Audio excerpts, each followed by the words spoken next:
Phaedo by Plato. Translated by Benjamin Jowett. Introduction. After an interval of some months or years, and at Phlius, a town of Peloponnesus, the tale of the last hours of Socrates is narrated to Echecrates and other Phliasians by Phaedo, the beloved disciple. The dialogue necessarily takes the form of a narrative, because Socrates has to be described acting as well as speaking. The minutest particulars of the event are interesting to distant friends, and the narrator has an equal interest in them. During the voyage of the sacred ship to and from Delos, which has occupied 30 days, the execution of Socrates has been deferred. Compare Genvoir Mem. The time has been passed by him in conversation with a select company of disciples. But now the holy season is over, and the disciples meet earlier than usual in order that they may converse with Socrates for the last time. Those who were present, and those who might have been expected to be present, are mentioned by name. There are Simmias and Cebes, Crito, two disciples of Philolaos, whom Socrates, by his enchantments, has attracted from Thebes. Mermersh, Crito, the aged friend, the attendant of the prison, who is as good as a friend. These take part in the conversation. There are present also Hermogenes, from whom Xenophon derived his information about the trial of Socrates, Memelefraus, the madman Apollodorus, Simp, Euclid and Terpsion from Megara, compare Theaet, Ctesippus, Antisthenes, Menexenus, and some other less-known members of the Socratic circle, all of whom are silent auditors. Aristippus, Cleombrotus, and Plato are noted as absent. Almost as soon as the friends of Socrates enter the prison, Xanthippe and her children are sent home in the care of one of Crito's servants. Socrates himself has just been released from chains and is led by this circumstance to make the natural remark that pleasure follows pain. Observe that Plato is preparing the way for his doctrine of the alternation of opposites.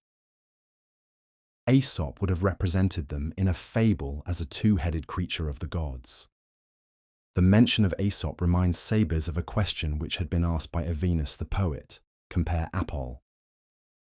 Why Socrates, who was not a poet, while in prison had been putting Aesop into verse? Because several times in his life he had been warned in dreams that he should practice music, and as he was about to die and was not certain of what was meant, he wished to fulfill the admonition in the letter, as well as in the spirit, by writing verses, as well as by cultivating philosophy. Tell this to Evenus, and say that I would have him follow me in death. He is not at all the sort of man to comply with your request, Socrates. Why, is he not a philosopher? Yes. Then he will be willing to die, although he will not take his own life, for that is held to be unlawful. Cebes asks why suicide is thought not to be right, if death is to be accounted a good. Well, 1. According to one explanation, because man is a prisoner, who must not open the door of his prison and run away. This is the truth in a mystery. Or 2, rather, because he is not his own property, but a possession of the gods, and has no right to make away with that which does not belong to him. But why, asks Cebes, if he is a possession of the gods, should he wish to die and leave them? For he is under their protection, and surely he cannot take better care of himself than they take of him. Simmias explains that Cebes is really referring to Socrates, whom they think too unmoved at the prospect of leaving the gods and his friends. Socrates answers that he is going to other gods who are wise and good, and perhaps to better friends. And he professes that he is ready to defend himself against the charge of Cebes. The company shall be his judges, and he hopes that he will be more successful in convincing them than he had been in convincing the court. The philosopher desires death, which the wicked world will insinuate that he also deserves, and perhaps he does, but not in any sense which they are capable of understanding. Enough of them. The real question is, what is the nature of that death which he desires? Death is the separation of soul and body, and the philosopher desires such a separation. He would like to be freed from the dominion of bodily pleasures and of the senses, which are always perturbing his mental vision. He wants to get rid of eyes and ears, and with the light of the mind only to behold the light of truth. All the evils and impurities and necessities of men come from the body, and death separates him from these corruptions which in life he cannot wholly lay aside. Why then should he repine when the hour of separation arrives? Why, if he is dead while he lives, should he fear that other death, through which alone he can behold wisdom in her purity? Besides, the philosopher has notions of good and evil unlike those of other men, for they are courageous because they are afraid of greater dangers, and temperate because they desire greater pleasures. But he disdains this balancing of pleasures and pains, which is the exchange of commerce and not of virtue. All the virtues, including wisdom, are regarded by him only as purifications of the soul. And this was the meaning of the founders of the mysteries when they said, "Many are the wand-bearers, but few are the mystics." Compare Matthew 22. "Many are called, but few are chosen." And in the hope that he is one of these mystics, Socrates is now departing. This is his answer to anyone who charges him with indifference at the prospect of leaving the gods and his friends. Still, a fear is expressed that the soul upon leaving the body may vanish away like smoke or air. Socrates, in answer, appeals first of all to the old Orphic tradition that the souls of the dead are in the world below, and that the living come from them. This he attempts to found on a philosophical assumption that all opposites, e.g. less, greater, weaker, stronger, sleeping, waking, life, death, are generated out of each other. Nor can the process of generation be only a passage from living to dying, for then all would end in death. The perpetual sleeper, Endymion, would be no longer distinguished from the rest of mankind. The circle of nature is not complete unless the living come from the dead as well as pass to them. The Platonic doctrine of reminiscence is then adduced as a confirmation of the pre-existence of the soul. Some proofs of this doctrine are demanded. One proof given is the same as that of the Meno and is derived from the latent knowledge of mathematics, which may be elicited from an unlearned person when a diagram is presented to him. Again, there is a power of association, which from seeing Simmias may remember Cebes, or from seeing a picture of Simmias may remember Simmias. The lyre may recall the player of the lyre, and equal pieces of wood or stone may be associated with the higher notion of absolute equality.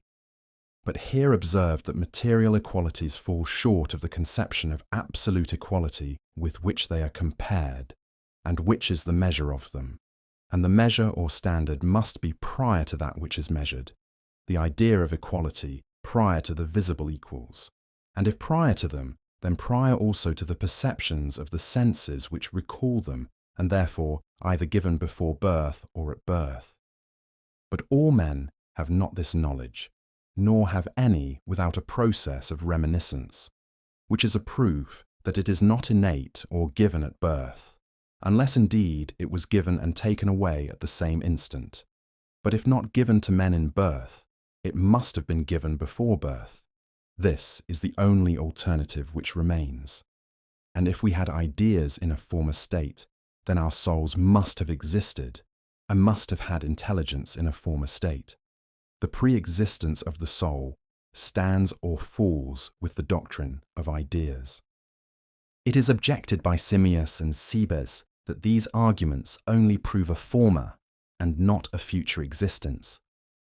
Socrates answers this objection by recalling the previous argument, in which he had shown that the living come from the dead. But the fear that the soul at departing may vanish into air, especially if there is a wind blowing at the time, has not yet been charmed away. He proceeds, "When we fear that the soul will vanish away, let us ask ourselves, what is that which we suppose to be liable to dissolution? Is it the simple or the compound, the unchanging or the changing, the invisible idea or the visible object of sense?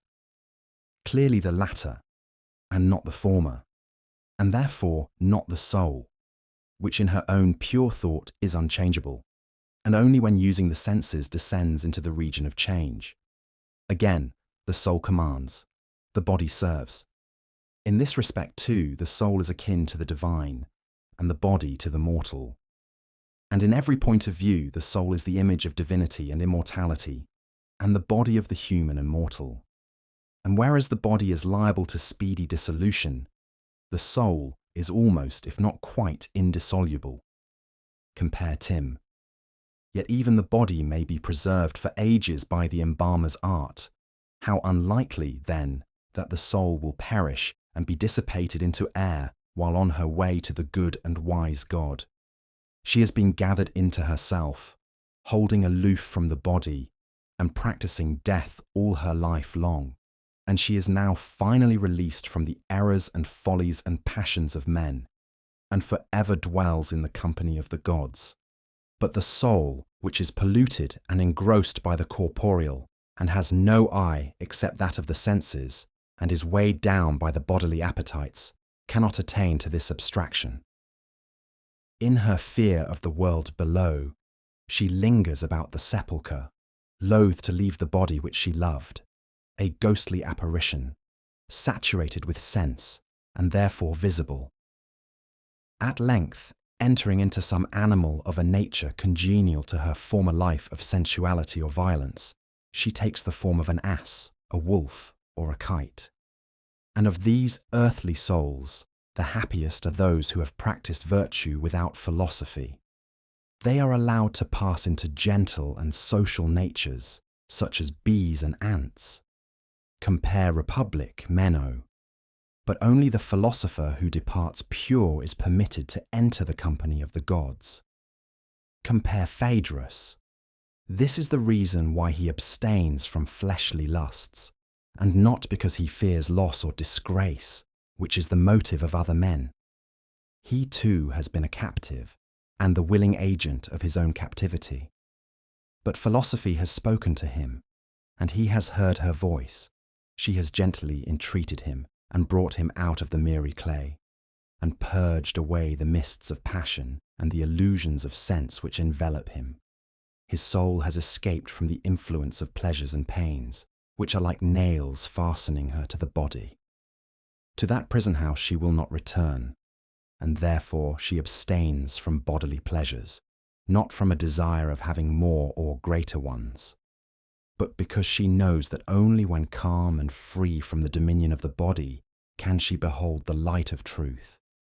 Simmias and Cebes remain in doubt, but they are unwilling to raise objections at such a time. Socrates wonders at their reluctance. Let them regard him rather as the swan, who, having sung the praises of Apollo all his life long, sings at his death more lustily than ever. Simmias acknowledges that there is cowardice in not probing truth to the bottom. And if truth divine and inspired is not to be had, then let a man take the best of human notions, and upon this frail bark let him sail through life. He proceeds to state his difficulty. It has been argued that the soul is invisible and incorporeal, and therefore immortal, and prior to the body. But is not the soul acknowledged to be a harmony? And has she not the same relation to the body as the harmony, which like her is invisible, has to the lyre? And yet the harmony does not survive the lyre. Cebes has also an objection, which like Simmias he expresses in a figure. He is willing to admit that the soul is more lasting than the body. But the more lasting nature of the soul does not prove her immortality. For after having worn out many bodies in a single life, and many more in successive births and deaths, she may at last perish, or, as Socrates afterwards restates the objection, the very act of birth may be the beginning of her death, and her last body may survive her, just as the coat of an old weaver is left behind him after he is dead, although a man is more lasting than his coat. And he who would prove the immortality of the soul must prove not only that the soul outlives one or many bodies, but that she outlives them all. The audience, like the chorus in a play, for a moment interpret the feelings of the actors. There is a temporary depression, and then the inquiry is resumed. It is a melancholy reflection that arguments, like men, are apt to be deceivers, and those who have been often deceived become distrustful, both of arguments and of friends. But this unfortunate experience should not make us either haters of men or haters of arguments. The want of health and truth is not in the argument, but in ourselves. Socrates, who is about to die, is sensible of his own weakness. He desires to be impartial, but he cannot help feeling that he has too great an interest in the truth of the argument, and therefore he would have his friends examine and refute him if they think that he is in error. At his request, Simmias and Cebes repeat their objections. They do not go to the length of denying the pre-existence of ideas. Simmias is of opinion that the soul is a harmony of the body. But the admission of the pre-existence of ideas, and therefore of the soul, is at variance with this. Compare a parallel difficulty in Jowett. For a harmony is an effect, whereas the soul is not an effect, but a cause. A harmony follows, but the soul leads. A harmony admits of degrees, and the soul has no degrees. Again, upon the supposition that the soul is a harmony, why is one soul better than another? Are they more or less harmonized, or is there one harmony within another? But the soul does not admit of degrees, and cannot therefore be more or less harmonized. Further, the soul is often engaged in resisting the affections of the body, as Homer describes Odysseus rebuking his heart. Could he have written this under the idea that the soul is a harmony of the body? Nay, rather, are we not contradicting Homer and ourselves in affirming anything of the sort? The goddess Harmonia, as Socrates playfully terms the argument of Simmias, has been happily disposed of, and now an answer has to be given to the Theban Cadmus. Socrates recapitulates the argument of Cebes, which, as he remarks, involves the whole question of natural growth or causation. About this, he proposes to narrate his own mental experience. When he was young, he had puzzled himself with physics.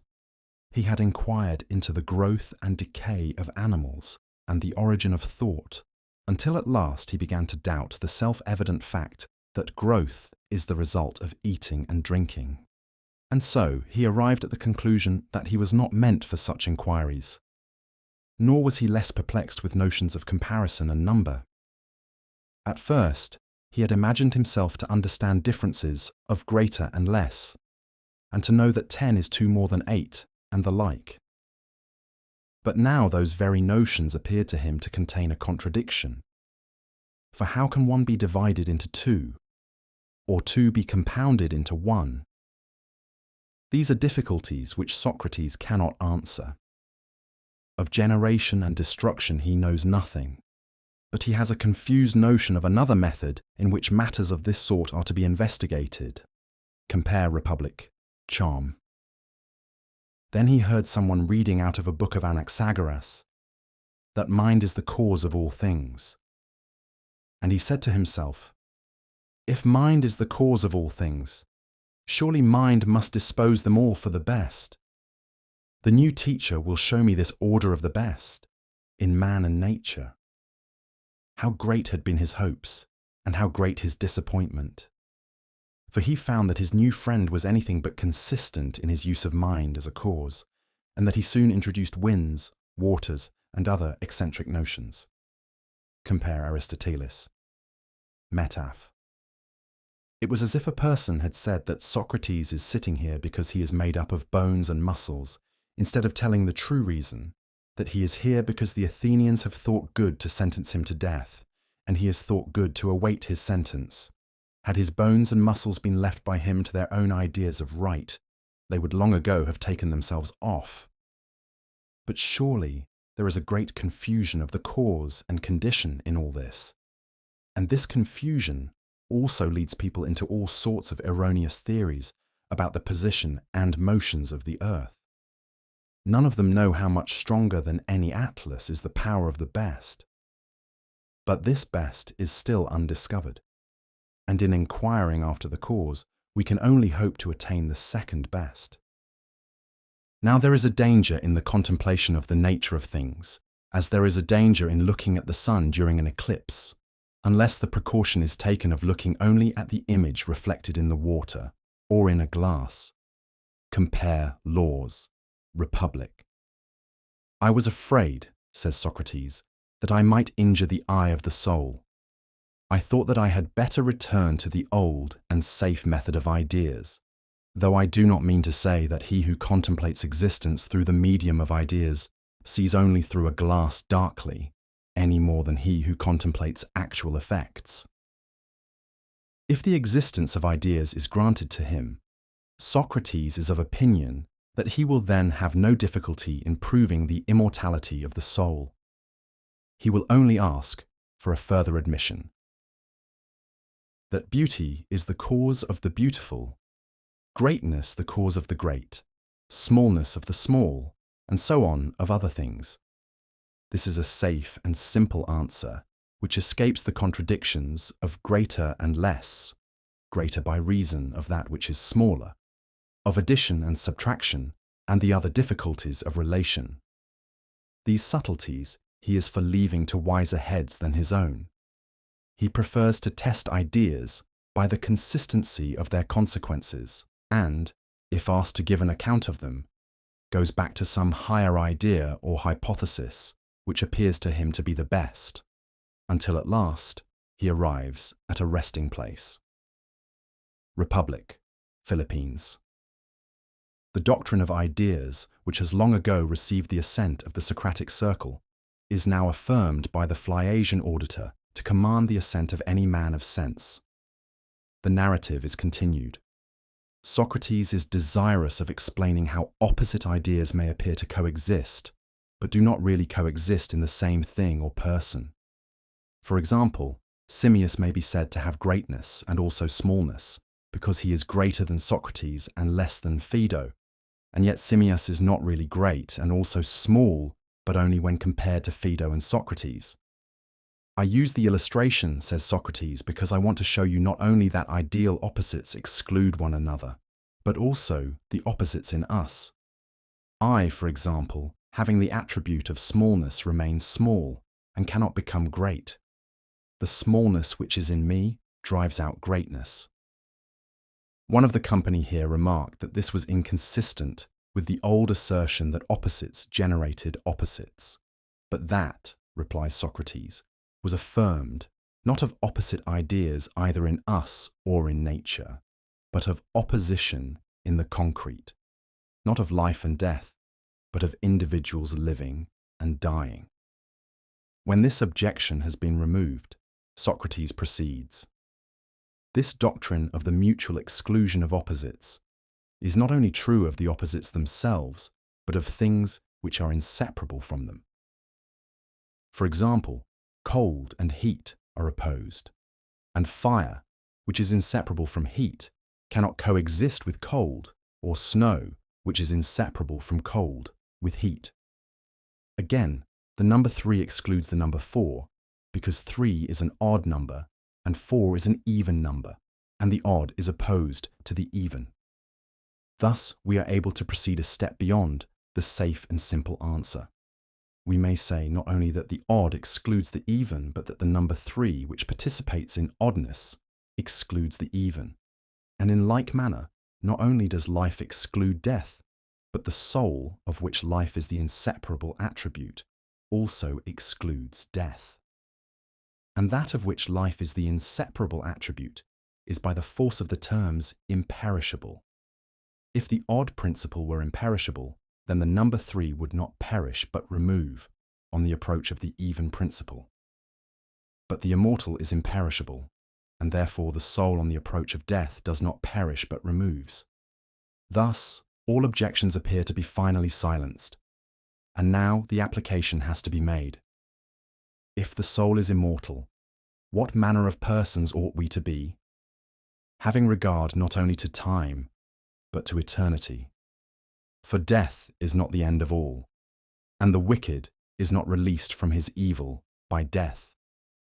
But everyone carries with him into the world below that which he is or has become, and that only.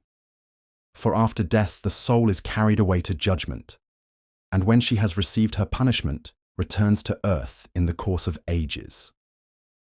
The wise soul is conscious of her situation, and follows the attendant angel who guides her through the windings of the world below.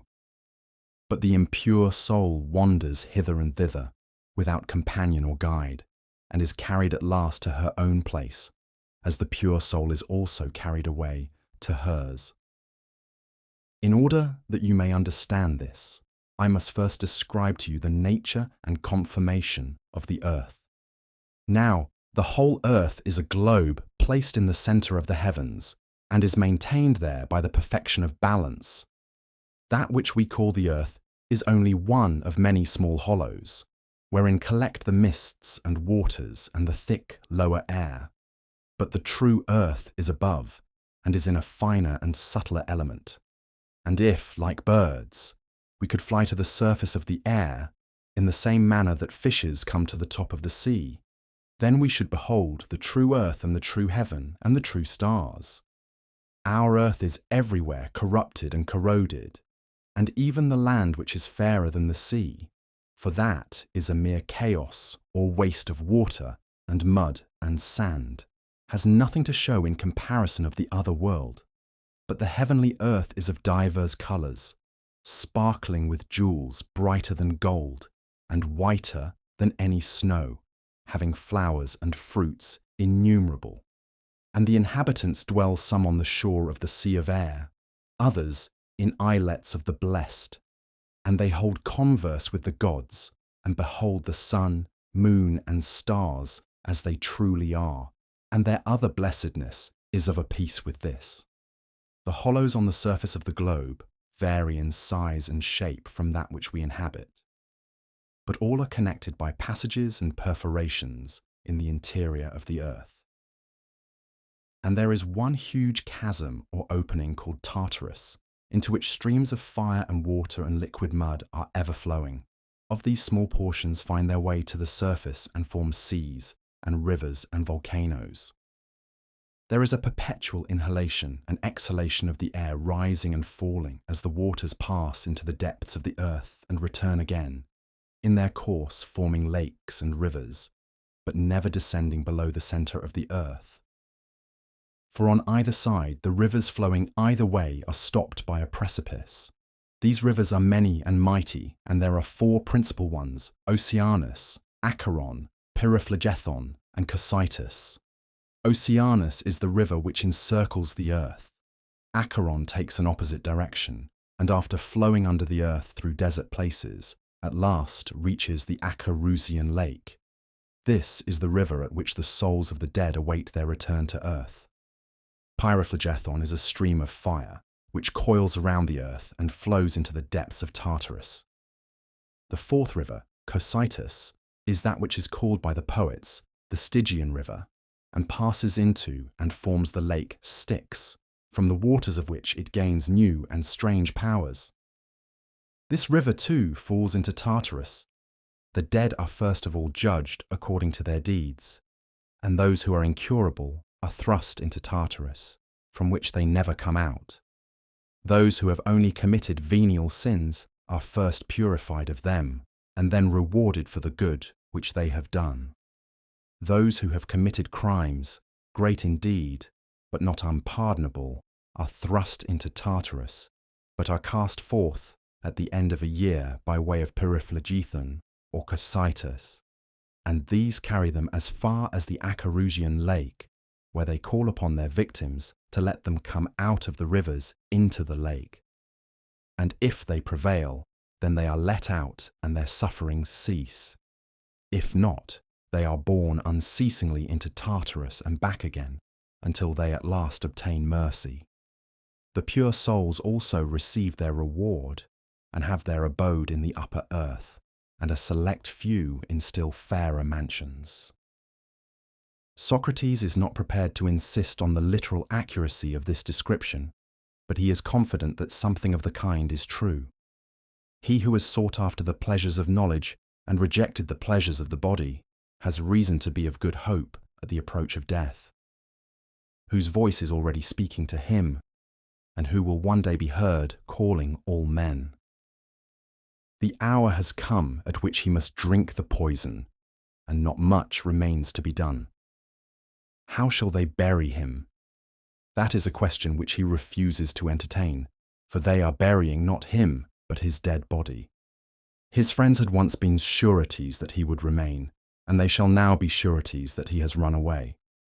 Yet he would not die without the customary ceremonies of washing and burial. Shall he make a libation of the poison? In the spirit he will, but not in the letter. One request he utters in the very act of death, which has been a puzzle to after ages. With a sort of irony, he remembers that a trifling religious duty is still unfulfilled. Just as above, he desires before he departs to compose a few verses in order to satisfy a scruple about a dream. Unless indeed we suppose him to mean that he was now restored to health and made the customary offering to Asclepius in token of his recovery. 1. The doctrine of the immortality of the soul has sunk deep into the heart of the human race, and men are apt to rebel against any examination of the nature or grounds of their belief. They do not like to acknowledge that this, as well as the other eternal ideas of man, has a history in time, which may be traced in Greek poetry or philosophy, and also in the Hebrew scriptures. They convert feeling into reasoning and throw a network of dialectics over that which is really a deeply rooted instinct. In the same temper which Socrates reproves in himself, they are disposed to think that even fallacies will do no harm, for they will die with them, and while they live, they will gain by the delusion. And when they consider the numberless bad arguments which have been pressed into the service of theology, they say, like the companions of Socrates, "What argument can we ever trust again?" But there is a better and higher spirit to be gathered from the Phaedo, as well as from the other writings of Plato, which says that first principles should be most constantly reviewed, Phaedo and Crot, and that the highest subjects demand of us the greatest accuracy, Republic. Also, that we must not become misologists, because arguments are apt to be deceivers. 2. In former ages there was a customary, rather than a reasoned belief in the immortality of the soul. It was based on the authority of the Church, on the necessity of such a belief to morality and the order of society, on the evidence of an historical fact, and also on analogies and figures of speech which filled up the void or gave an expression in words to a cherished instinct. The mass of mankind went on their way busy with the affairs of this life, hardly stopping to think about another. But in our own day, the question has been reopened, and it is doubtful whether the belief which in the first ages of Christianity was the strongest motive of action can survive the conflict with a scientific age in which the rules of evidence are stricter, and the mind has become more sensitive to criticism. It has faded into the distance by a natural process, as it was removed further and further from the historical fact on which it has been supposed to rest. Arguments derived from material things, such as the seed and the ear of corn, or transitions in the life of animals from one state of being to another, the chrysalis and the butterfly, are not in pari materia, with arguments from the visible to the invisible, and are therefore felt to be no longer applicable. The evidence to the historical fact seems to be weaker than was once supposed. It is not consistent with itself, and is based upon documents which are of unknown origin. The immortality of man must be proved by other arguments than these, if it is again to become a living belief. We must ask ourselves afresh why we still maintain it, and seek to discover a foundation for it, in the nature of God and in the first principles of morality. 3. At the outset of the discussion, we may clear away a confusion. We certainly do not mean by the immortality of the soul the immortality of fame, which, whether worth having or not, can only be ascribed to a very select class of the whole race of mankind. And even the interest in these few is comparatively short-lived. To have been a benefactor to the world, whether in a higher or a lower sphere of life and thought, is a great thing. To have the reputation of being one when men have passed out of the sphere of earthly praise or blame is hardly worthy of consideration. The memory of a great man, so far from being immortal, is really limited to his own generation. So long as his friends or his disciples are alive, so long as his books continue to be read, so long as his political or military successes fill a page in the history of his country. The praises which are bestowed upon him at his death hardly last longer than the flowers which are strewed upon his coffin, or the immortelles which are laid upon his tomb. Literature makes the most of its heroes, but the true man is well aware that far from enjoying an immortality of fame, in a generation or two, or even in a much shorter time, he will be forgotten and the world will get on without him. Fourth, modern philosophy is perplexed at this whole question, which is sometimes fairly given up and handed over to the realm of faith. The perplexity should not be forgotten by us when we attempt to submit the Phaedo of Plato to the requirements of logic. For what idea can we form of the soul when separated from the body? Or how can the soul be united with the body and still be independent? Is the soul related to the body as the ideal to the real, or as the whole to the parts, or as the subject to the object, or as the cause to the effect, or as the end to the means? Shall we say with Aristotle that the soul is the entelechy or form of an organized living body, or with Plato that she has a life of her own? Is the Pythagorean image of the harmony, or that of the monad, the truer expression? Is the soul related to the body as sight to the eye, or as the boatman to his boat? Aristotle de Anim. And in another state of being is the soul to be conceived of as vanishing into infinity, hardly possessing an existence which she can call her own, as in the pantheistic system of Spinoza, or as an individual informing another body and entering into new relations, but retaining her own character. Compare Gorgias. Or is the opposition of soul and body a mere illusion, and the true self neither soul nor body, but the union of the two in the I, which is above them? And is death the assertion of this individuality in the higher nature, and the falling away into nothingness of the lower? Or are we vainly attempting to pass the boundaries of human thought? The body and the soul seem to be inseparable, not only in fact, but in our conceptions of them, and any philosophy which too closely unites them, or too widely separates them, either in this life or in another, disturbs the balance of human nature. No thinker has perfectly adjusted them, or been entirely consistent with himself in describing their relation to one another. Nor can we wonder that Plato, in the infancy of human thought, should have confused mythology and philosophy, or have mistaken verbal arguments for real ones. 5. Again, believing in the immortality of the soul, we must still ask the question of Socrates: what is that which we suppose to be immortal? Is it the personal and individual element in us, or the spiritual and universal? Is it the principle of knowledge, or of goodness, or the union of the two? Is it the mere force of life which is determined to be, or the consciousness of self which cannot be got rid of, or the fire of genius which refuses to be extinguished? Or is there a hidden being which is allied to the author of all existence, who is because he is perfect, and to whom our ideas of perfection give us a title to belong? Whatever answer is given by us to these questions, there still remains the necessity of allowing the permanence of evil, if not forever, at any rate for a time, in order that the wicked may not have too good a bargain. For the annihilation of evil at death, or the eternal duration of it, seem to involve equal difficulties in the moral government of the universe. Sometimes we are led by our feelings rather than by our reason to think of the good and wise only as existing in another life. Why should the mean, the weak, the idiot, the infant, the herd of men who have never in any proper sense the use of reason, reappear with blinking eyes in the light of another world. But our second thought is that the hope of humanity is a common one, and that all or none will be partakers of immortality.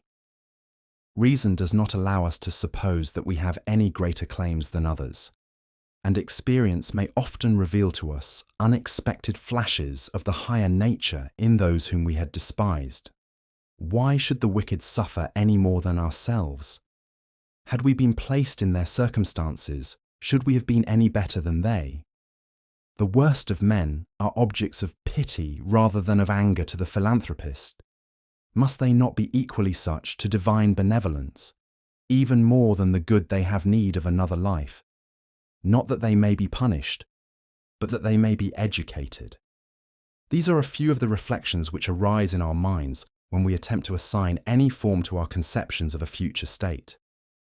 There are some other questions which are disturbing to us because we have no answer to them.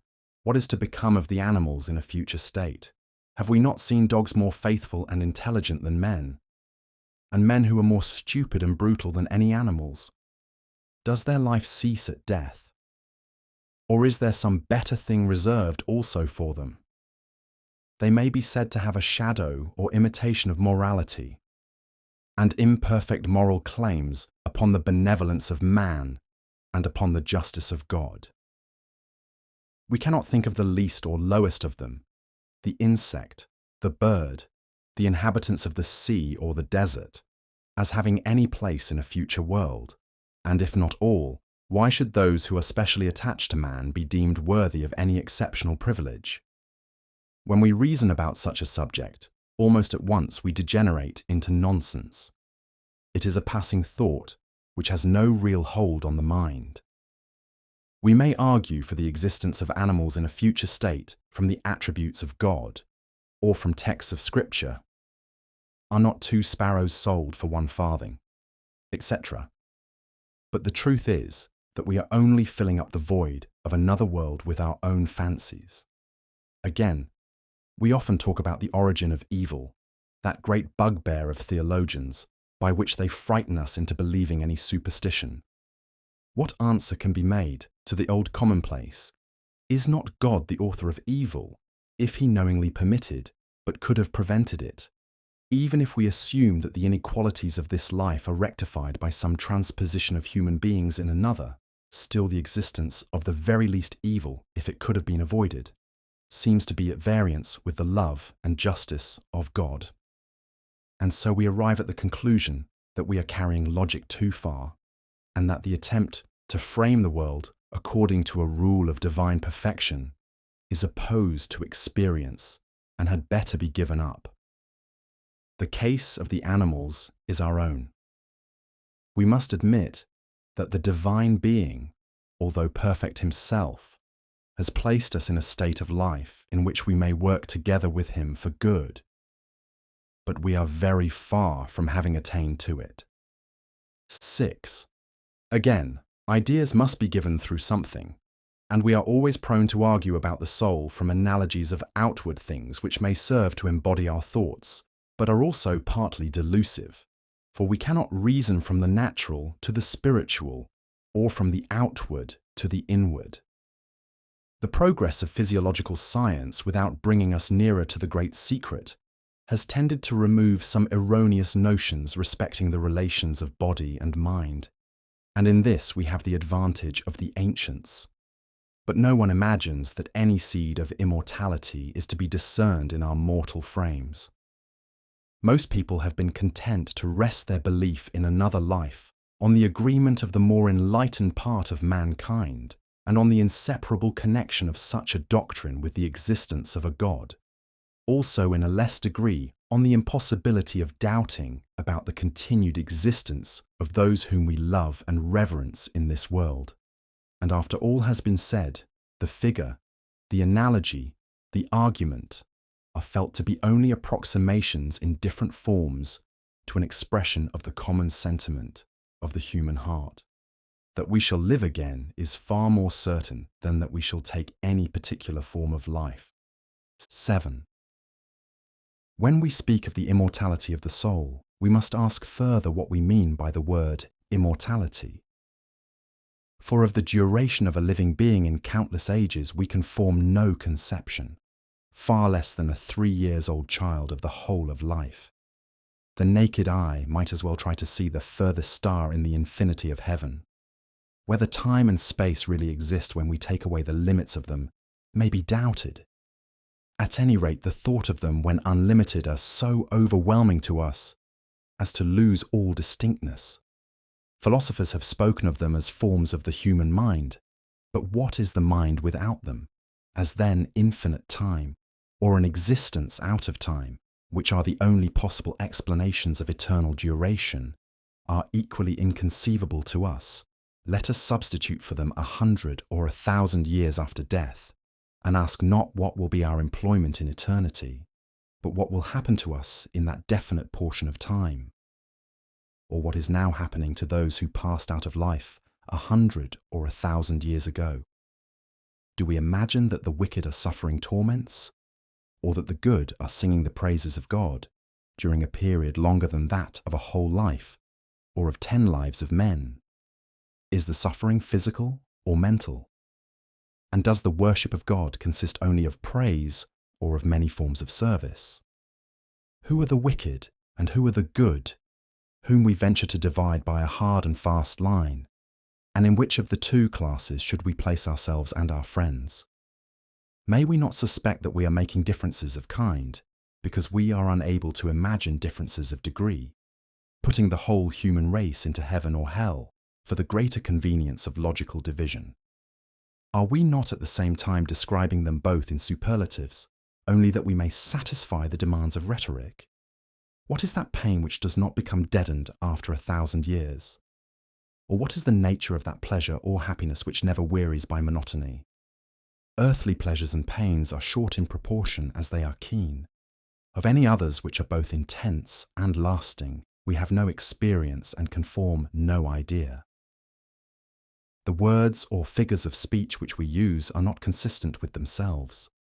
For are we not imagining heaven under the similitude of a church, and hell as a prison, or perhaps a madhouse or chamber of horrors? And yet to beings constituted as we are, the monotony of singing psalms would be as great an infliction as the pains of hell, and might be even pleasantly interrupted by them. Where are the actions worthy of rewards greater than those which are conferred on the greatest benefactors of mankind? And where are the crimes which, according to Plato's merciful reckoning, more merciful at any rate than the eternal damnation of so-called Christian teachers, for every 10 years in this life deserve 100 of punishment in the life too? Come, we should be ready to die of pity if we could see the least of the sufferings which the writers of Infernos and Purgatorios have attributed to the damned. Yet these joys and terrors seem hardly to exercise an appreciable influence over the lives of men. The wicked man, when old, is not, as Plato supposes, Republic, more agitated by the terrors of another world when he is nearer to them, nor the good in an ecstasy at the joys of which he is soon to be the partaker. Age numbs the sense of both worlds, and the habit of life is strongest in death. Even the dying mother is dreaming of her lost children as they were 40 or 50 years before, pattering over the boards, not of reunion with them in another state of being. Most persons, when the last hour comes, are resigned to the order of nature and the will of God. They are not thinking of Dante's Inferno or Paradiso, or of the Pilgrim's Progress. Heaven and hell are not realities to them, but words or ideas, the outward symbols of some great mystery, they hardly know what. Many noble poems and pictures have been suggested by the traditional representations of them, which have been fixed in forms of art and can no longer be altered. Many sermons have been filled with descriptions of celestial or infernal mansions, but hardly even in childhood did the thought of heaven and hell supply the motives of our actions, or at any time seriously affect the substance of our belief. 8. Another life must be described, if at all, in forms of thought and not of sense. To draw pictures of heaven and hell, whether in the language of Scripture or any other, adds nothing to our real knowledge, but may perhaps disguise our ignorance. The truest conception which we can form of a future life is a state of progress or education, a progress from evil to good, from ignorance to knowledge. To this we are led by the analogy of the present life, in which we see different races and nations of men, and different men and women of the same nation, in various states or stages of cultivation, some more and some less developed, and all of them capable of improvement under favourable circumstances. There are punishments too of children when they are growing up inflicted by their parents, of elder offenders which are imposed by the law of the land, of all men at all times of life, which are attached by the laws of nature to the performance of certain actions. All these punishments are really educational. That is to say, they are not intended to retaliate on the offender, but to teach him a lesson. Also, there is an element of chance in them, which is another name for our ignorance of the laws of nature. There is evil too inseparable from good. Compare Lysis. Not always punished here, as good is not always rewarded. It is capable of being indefinitely diminished, and as knowledge increases, the element of chance may more and more disappear. For we do not argue merely from the analogy of the present state of this world to another, but from the analogy of a probable future to which we are tending. The greatest changes of which we have had experience as yet are due to our increasing knowledge of history and of nature. They have been produced by a few minds appearing in 3 or 4 favoured nations in a comparatively short period of time. May we be allowed to imagine the minds of men everywhere working together during many ages for the completion of our knowledge? May not the science of physiology transform the world? Again, the majority of mankind have really experienced some moral improvement. Almost everyone feels that he has tendencies to good and is capable of becoming better. And these germs of good are often found to be developed by new circumstances, like stunted trees when transplanted to a better soil. The differences between the savage and the civilized man, or between the civilized man in old and new countries, may be indefinitely increased. The first difference is the effect of a few thousand, the second of a few hundred years. We congratulate ourselves that slavery has become industry, that law and constitutional government have superseded despotism and violence, that an ethical religion has taken the place of fetichism. There may yet come a time when the many may be as well off as the few, when no one will be weighed down by excessive toil, when the necessity of providing for the body will not interfere with mental improvement, when the physical frame may be strengthened and developed, and the religion of all men may become a reasonable service. Nothing, therefore, either in the present state of man or in the tendencies of the future, as far as we can entertain conjecture of them, would lead us to suppose that God governs us vindictively in this world, and therefore we have no reason to infer that he will govern us vindictively in another. The true argument from analogy is not, this life is a mixed state of justice and injustice, of great waste, of sudden casualties, of disproportionate punishments, and therefore the like inconsistencies, irregularities, injustices are to be expected in another. But this life is subject to law and is in a state of progress, and therefore law and progress may be believed to be the governing principles of another. All the analogies of this world would be against unmeaning punishments inflicted 100 or 1,000 years after an offence had been committed. Suffering there might be as a part of education, but not hopeless or protracted, as there might be a retrogression of individuals or of bodies of men, yet not such as to interfere with a plan for the improvement of the whole. Compare Laws. 9. But someone will say that we cannot reason from the seen to the unseen, and that we are creating another world after the image of this, just as men in former ages have created gods in their own likeness.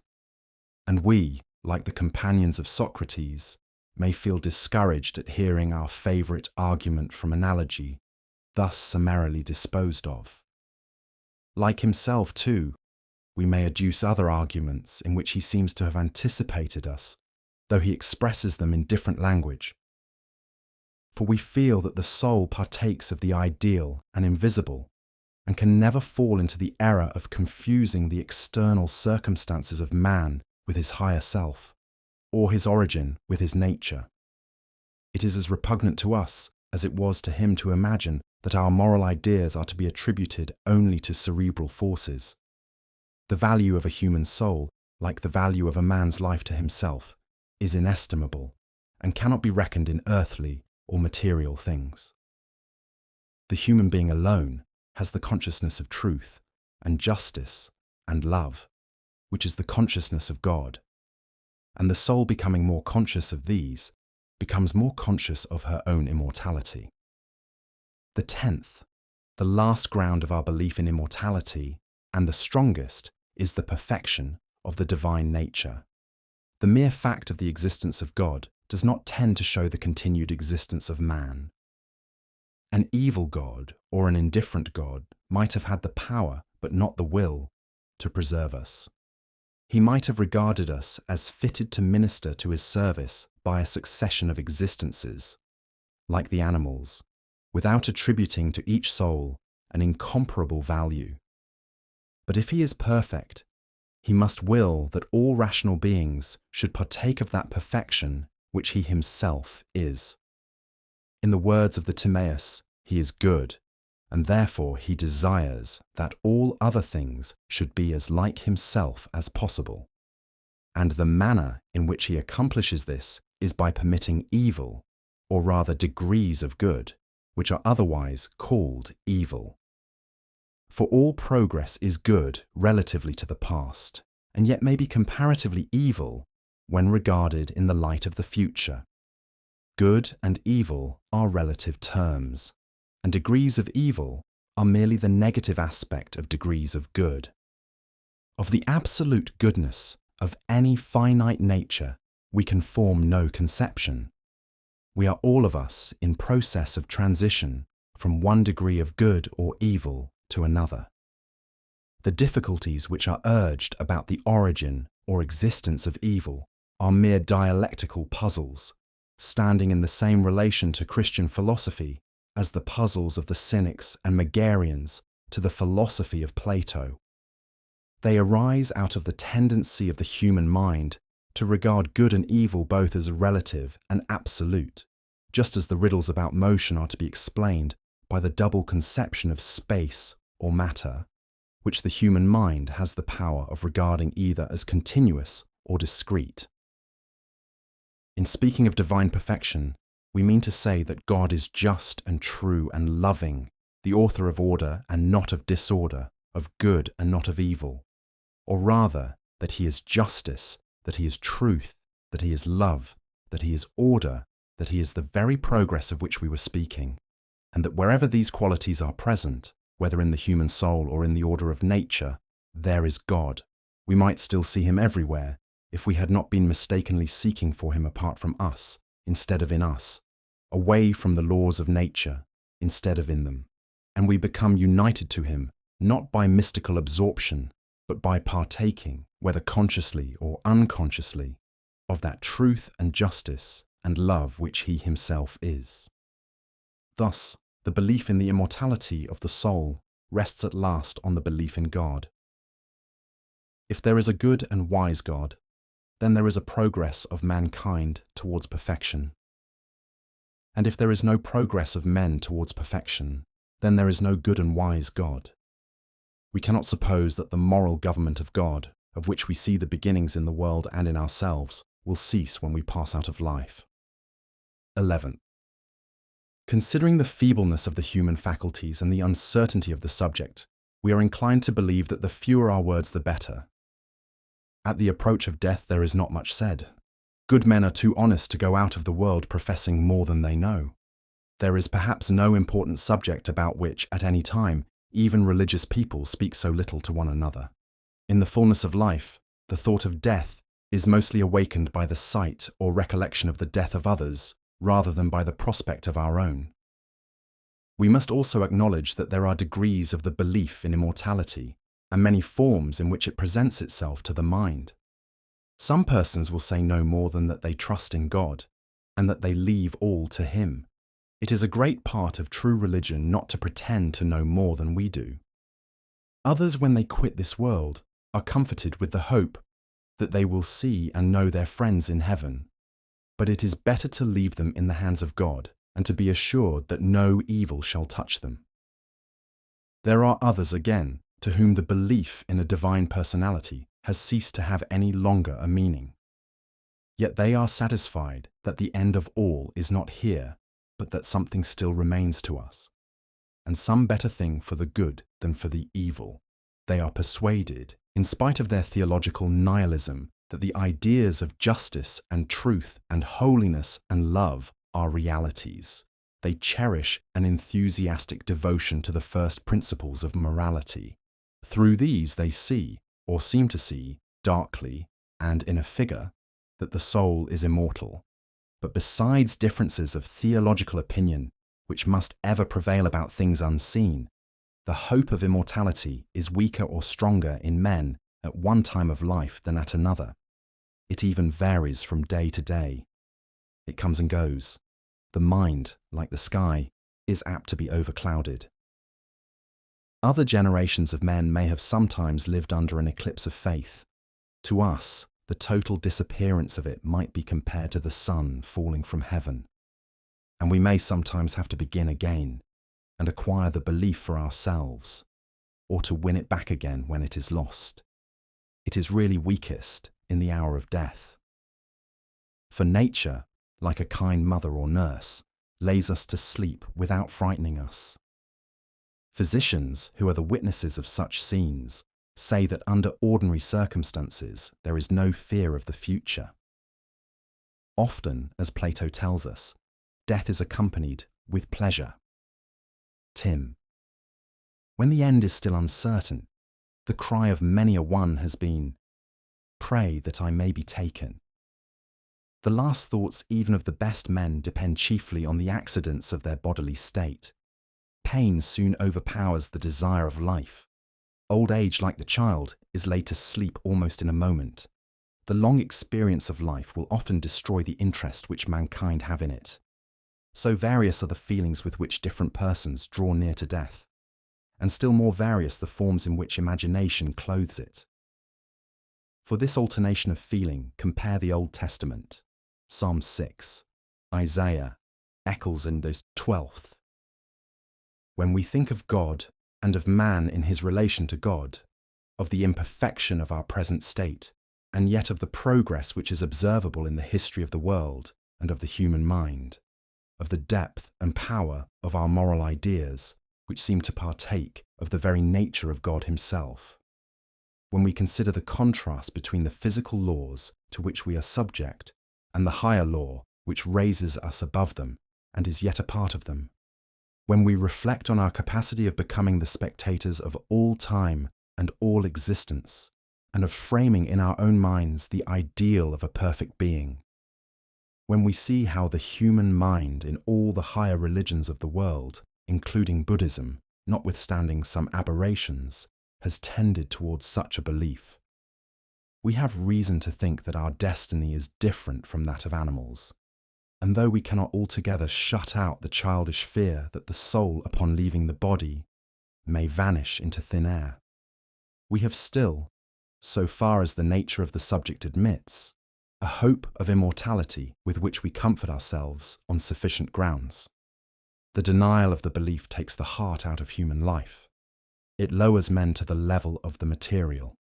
As Goethe also says, he is dead even in this world who has no belief in another. 13.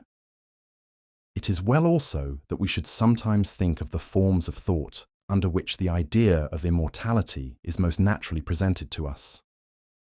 It is clear that to our minds the risen soul can no longer be described, as in a picture, by the symbol of a creature, half bird, half human, nor in any other form of sense. The multitude of angels, as in Milton, singing the Almighty's praises, are a noble image and may furnish a theme for the poet or the painter, but they are no longer an adequate expression of the kingdom of God which is within us.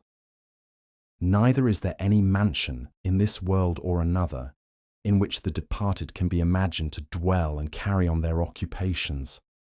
When this earthly tabernacle is dissolved, no other habitation or building can take them in. It is in the language of ideas only that we speak of them. First of all, there is the thought of rest and freedom from pain. They have gone home, as the common saying is, and the cares of this world touch them no more. Secondly, we may imagine them as they were at their best and brightest, humbly fulfilling their daily round of duties, selfless, childlike, unaffected by the world, when the eye was single and the whole body seemed to be full of light, when the mind was clear and saw into the purposes of God. Thirdly, we may think of them as possessed by a great love of God and man, working out his will at a further stage in the heavenly pilgrimage. And yet we acknowledge that these are the things which eye hath not seen, nor ear heard, and therefore it hath not entered into the heart of man in any sensible manner to conceive them. Fourthly, there may have been some moments in our own lives when we have risen above ourselves, or been conscious of our truer selves, in which the will of God has superseded our wills, and we have entered into communion with Him and been partakers for a brief season of the divine truth and love, in which, like Christ, we have been inspired to utter the prayer, I in them, and thou in me, that we may be all made perfect in one. These precious moments, if we have ever known them, are the nearest approach which we can make to the idea of immortality. 14. Returning now to the earlier stage of human thought, which is represented by the writings of Plato, we find that many of the same questions have already arisen. There is the same tendency to materialism, the same inconsistency in the application of the idea of mind, the same doubt whether the soul is to be regarded as a cause or as an effect, the same falling back on moral convictions. In the Phaedo, the soul is conscious of her divine nature, and the separation from the body which has been commenced in this life is perfected in another. Beginning in mystery, Socrates, in the intermediate part of the dialogue, attempts to bring the doctrine of a future life into connection with his theory of knowledge. In proportion as he succeeds in this, the individual seems to disappear in a more general notion of the soul. The contemplation of ideas under the form of eternity takes the place of past and future states of existence. His language may be compared to that of some modern philosophers who speak of eternity not in the sense of perpetual duration of time, but as an ever-present quality of the soul. Yet at the conclusion of the dialogue, having arrived at the end of the intellectual world, Republic, he replaces the veil of mythology and describes the soul and her attendant genius in the language of the mysteries or of a disciple of Zoroaster. Nor can we fairly demand of Plato a consistency which is wanting among ourselves, who acknowledge that another world is beyond the range of human thought, and yet are always seeking to represent the mansions of heaven or hell in the colours of the painter, or in the descriptions of the poet or rhetorician. 15. The doctrine of the immortality of the soul was not new to the Greeks in the age of Socrates, but, like the unity of God, had a foundation in the popular belief. The old Homeric notion of a gibbering ghost flitting away to Hades, or of a few illustrious heroes enjoying the Isles of the Blessed, or of an existence divided between the two, or the Hesiodic of righteous spirits who become guardian angels, had given place in the mysteries and the Orphic poets to representations, partly fanciful, of a future state of rewards and punishments. Laws. The reticence of the Greeks on public occasions, and in some part of their literature respecting this underground religion, is not to be taken as a measure of the diffusion of such beliefs. If Pericles in the funeral oration is silent on the consolations of immortality, the poet Pindar and the tragedians, on the other hand, constantly assume the continued existence of the dead in an upper or underworld. Darius and Laius are still alive. Antigone will be dear to her brethren after death. The way to the palace of Kronos is found by those who have thrice departed from evil. The tragedy of the Greeks is not rounded by this life, but is deeply set in decrees of fate and mysterious workings of powers beneath the earth. In the caricature of Aristophanes, there is also a witness to the common sentiment. The Ionian and Pythagorean philosophies arose, and some new elements were added to the popular belief. The individual must find an expression as well as the world.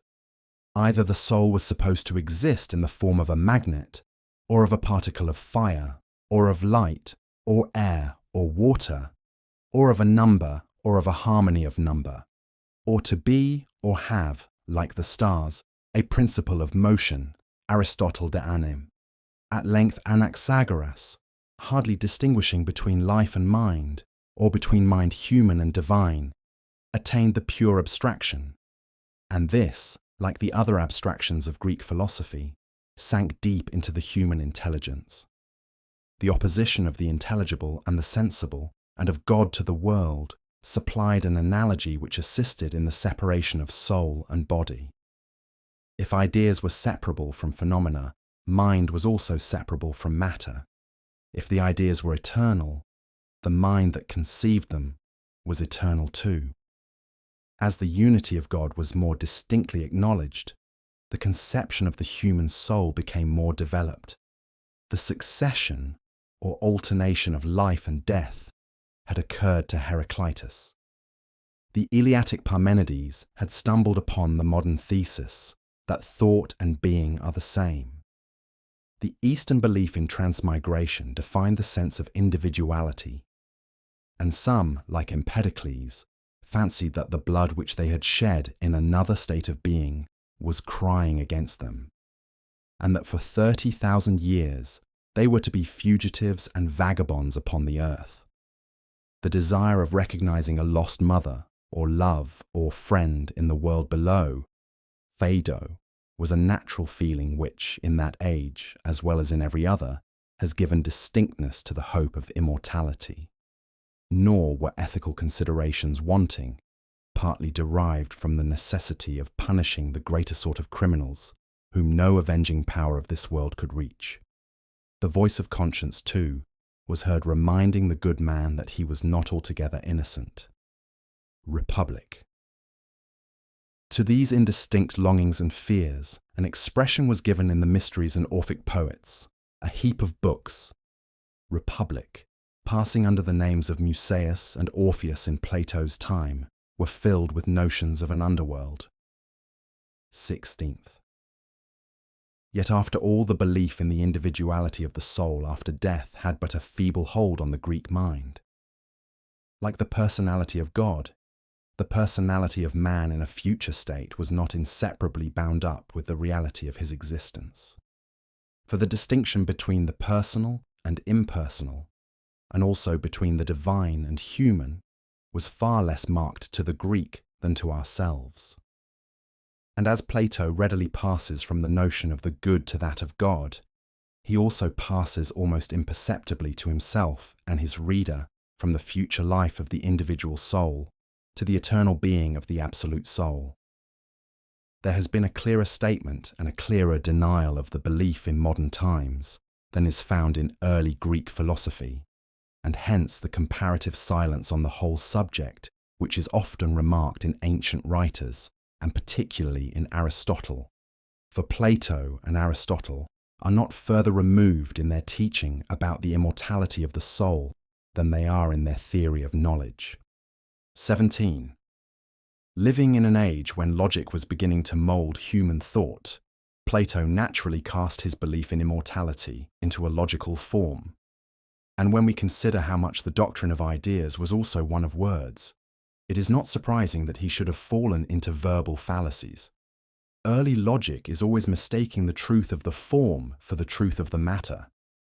It is easy to see that the alternation of opposites is not the same as the generation of them out of each other, and that the generation of them out of each other, which is the first argument in the Phaedo, is at variance with their mutual exclusion of each other, whether in themselves or in us, which is the last. For even if we admit the distinction which he draws between the opposites and the things which have the opposites, still individuals fall under the latter class, and we have to pass out of the region of human hopes and fears to a conception of an abstract soul which is the impersonation of the ideas. Such a conception, which in Plato himself is but half expressed, is unmeaning to us and relative only to a particular stage in the history of thought. The doctrine of reminiscence is also a fragment of a former world, which has no place in the philosophy of modern times. But Plato had the wonders of psychology just opening to him, and he had not the explanation of them which is supplied by the analysis of language and the history of the human mind. The question, whence come our abstract ideas, he could only answer by an imaginary hypothesis. Nor is it difficult to see that his crowning argument is purely verbal, and is but the expression of an instinctive confidence put into a logical form. The soul is immortal because it contains a principle of imperishableness. Nor does he himself seem at all to be aware that nothing is added to human knowledge by his safe and simple answer, that beauty is the cause of the beautiful, and that he is merely reasserting the Eleatic being divided by the Pythagorean numbers, against the Heracleitean doctrine of perpetual generation. The answer to every serious question of generation and destruction is really the denial of them. For this he would substitute, as in the Republic, a system of ideas, tested not by experience, but by their consequences, and not explained by actual causes, but by a higher, that is, a more general notion. Consistency with themselves is the only test which is to be applied to them. Republic and Phaedo. 18. To deal fairly with such arguments, they should be translated as far as possible into their modern equivalents. If the ideas of men are eternal, their souls are eternal, and if not the ideas, then not the souls. Such an argument stands nearly in the same relation to Plato and his age as the argument from the existence of God to immortality among ourselves. If God exists, then the soul exists after death, and if there is no God, there is no existence of the soul after death. For the ideas are to his mind the reality, the truth, the principle of permanence, as well as of intelligence and order in the world. When Simmias and Cebes say that they are more strongly persuaded of the existence of ideas than they are of the immortality of the soul, they represent fairly enough the order of thought in Greek philosophy. And we might say in the same way that we are more certain of the existence of God than we are of the immortality of the soul, and are led by the belief in the one to a belief in the other. The parallel, as Socrates would say, is not perfect, but agrees in as far as the mind, in either case, is regarded as dependent on something above and beyond herself. The analogy may even be pressed a step further. We are more certain of our ideas of truth and right than we are of the existence of God, and are led on in the order of thought from one to the other.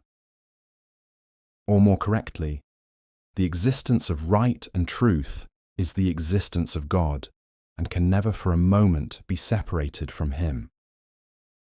19. The main argument of the Phaedo is derived from the existence of eternal ideas of which the soul is a partaker.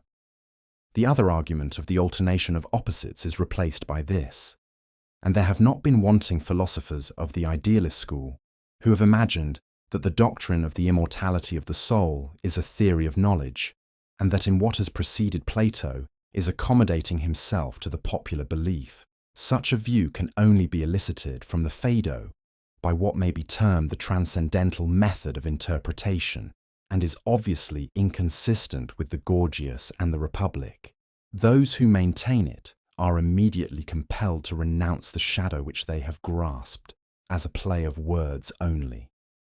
But the truth is that Plato, in his argument for the immortality of the soul, has collected many elements of proof or persuasion, ethical and mythological as well as dialectical, which are not easily to be reconciled with one another. And he is as much in earnest about his doctrine of retribution, which is repeated in all his more ethical writings, as about his theory of knowledge. And while we may fairly translate the dialectical into the language of Hegel, and the religious and mythological into the language of Dante or Bunyan, the ethical speaks to us still in the same voice and appeals to a common feeling. 20. Two arguments of this ethical character occur in the Phaedo. The first may be described as the aspiration of the soul after another state of being. Like the Oriental or Christian mystic, the philosopher is seeking to withdraw from impurities of sense, to leave the world and the things of the world, and to find his higher self. Plato recognizes in these aspirations the foretaste of immortality. As Butler and Addison in modern times have argued, the one from the moral tendencies of mankind, the other from the progress of the soul towards perfection. In using this argument, Plato has certainly confused the soul which has left the body with the soul of the good and wise. Compare Republic. Such a confusion was natural and arose partly out of the antithesis of soul and body. The soul in her own essence and the soul clothed upon with virtues and graces were easily interchanged with one another, because on a subject which passes expression, the distinctions of language can hardly be maintained. 21. The ethical proof of the immortality of the soul is derived from the necessity of retribution. The wicked would be too well off if their evil deeds came to an end. It is not to be supposed that an Ardiaeus, an Archelaus, and Ismenias could ever have suffered the penalty of their crimes in this world. The manner in which this retribution is accomplished, Plato represents under the figures of mythology. Doubtless, he felt that it was easier to improve than to invent, and that in religion especially, the traditional form was required in order to give verisimilitude to the myth. The myth, too, is far more probable to that age than to ours, and may fairly be regarded as one guess among many about the nature of the earth, which he cleverly supports by the indications of geology. Not that he insists on the absolute truth of his own particular notions. No man of sense will be confident in such matters, but he will be confident that something of the kind is true. As in other passages, Gorg Timjas compare Crito, he wins belief for his fictions by the moderation of his statements. He does not, like Dante or Swedenborg, allow himself to be deceived by his own creations. The dialogue must be read in the light of the situation, and first of all, we are struck by the calmness of the scene. Like the spectators at the time, we cannot pity Socrates. His mien and his language are so noble and fearless. He is the same that he ever was, but milder and gentler, and he has in no degree lost his interest in dialectics. He will not forego the delight of an argument in compliance with the jailer's intimation that he should not heat himself with talking. At such a time, he naturally expresses the hope of his life that he has been a true mystic and not a mere retainer or wand-bearer, and he refers to passages of his personal history. To his old enemies, the comic poets, and to the proceedings on the trial, he alludes playfully. But he vividly remembers the disappointment which he felt in reading the books of Anaxagoras. The return of Xanthippe and his children indicates that the philosopher is not made of oak or rock. Some other traits of his character may be noted, for example, the courteous manner in which he inclines his head to the last objector, or the ironical touch. Me already, as the tragic poet would say, the voice of fate calls, or the depreciation of the arguments with which he comforted himself and them, or his fear of misology, or his references to Homer, or the playful smile with which he talks like a book about greater and less, or the allusion to the possibility of finding another teacher among barbarous races, compare Polite, or the mysterious reference to another science, mathematics, of generation and destruction for which he is vainly feeling. There is no change in him, only now he is invested with a sort of sacred character, as the prophet or priest of Apollo, the god of the festival, in whose honour he first of all composes a hymn, and then like the swan pours forth his dying lay. Perhaps the extreme elevation of Socrates above his own situation and the ordinary interests of life compare his jeu d'esprit about his burial, in which for a moment he puts on the Silenus mask, create in the mind of the reader an impression stronger than could be derived from arguments that such a one has in him a principle which does not admit of death. The other persons of the dialogue may be considered under two heads. 1. Private friends. 2. The respondents in the argument. First, there is Crito, who has been already introduced to us in the Euthydemus and the Crito. He is the equal in years of Socrates, and stands in quite a different relation to him from his younger disciples. He is a man of the world who is rich and prosperous, compare the jest in the Euthydemus, the best friend of Socrates, who wants to know his commands, in whose presence he talks to his family, and who performs the last duty of closing his eyes. It is observable too that, as in the Euthydemus, Crito shows no aptitude for philosophical discussions. Nor among the friends of Socrates must the jailer be forgotten, who seems to have been introduced by Plato in order to show the impression made by the extraordinary man on the common. The gentle nature of the man is indicated by his weeping at the announcement of his errand and then turning away, and also by the words of Socrates to his disciples. How charming the man is! Since I have been in prison, he has been always coming to me, and is as good as could be to me. We are reminded, too, that he has retained this gentle nature amid scenes of death and violence by the contrast which he draws between the behaviour of Socrates and of others when about to die. Another person who takes no part in the philosophical discussion is the excitable Apollodorus, the same who, in the Symposium, of which he is the narrator, is called the madman, and who testifies his grief by the most violent emotions. Phaedo is also present, the beloved disciple as he may be termed, who is described, if not leaning on his bosom, as seated next to Socrates, who is playing with his hair. He too, like Apollodorus, takes no part in the discussion, but he loves above all things to hear and speak of Socrates after his death. The calmness of his behaviour, veiling his face when he can no longer restrain his tears, contrasts with the passionate outcries of the other. At a particular point, the argument is described as falling before the attack of Simmias. A sort of despair is introduced in the minds of the company. The effect of this is heightened by the description of Phaedo, who has been the eyewitness of the scene, and by the sympathy of his Phliasian auditors, who are beginning to think that they too can never trust an argument again.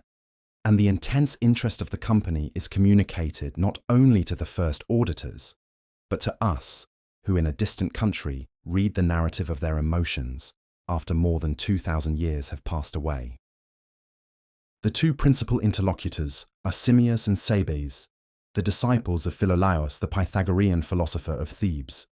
Simmias is described in the Phaedrus as fonder of an argument than any man living, and Cebes, although finally persuaded by Socrates, is said to be the most incredulous of human beings. It is Cebes who at the commencement of the dialogue asks why suicide is held to be unlawful, and who first supplies the doctrine of recollection in confirmation of the pre-existence of the soul. It is Cebes who urges that the pre-existence does not necessarily involve the future existence of the soul, as is shown by the illustration of the weaver and his coat. Simmias, on the other hand, raises the question about harmony and the lyre, which is naturally put into the mouth of a Pythagorean disciple. It is Simmias, too, who first remarks on the uncertainty of human knowledge, and only at last concedes to the argument such a qualified approval as is consistent with the feebleness of the human faculties. Cebes is the deeper and more consecutive thinker, Simmias more superficial and rhetorical. They are distinguished in much the same manner as Adeimantus and Glaucon in the Republic. Other persons, Menexenus, Ctesippus, Lysis, are old friends.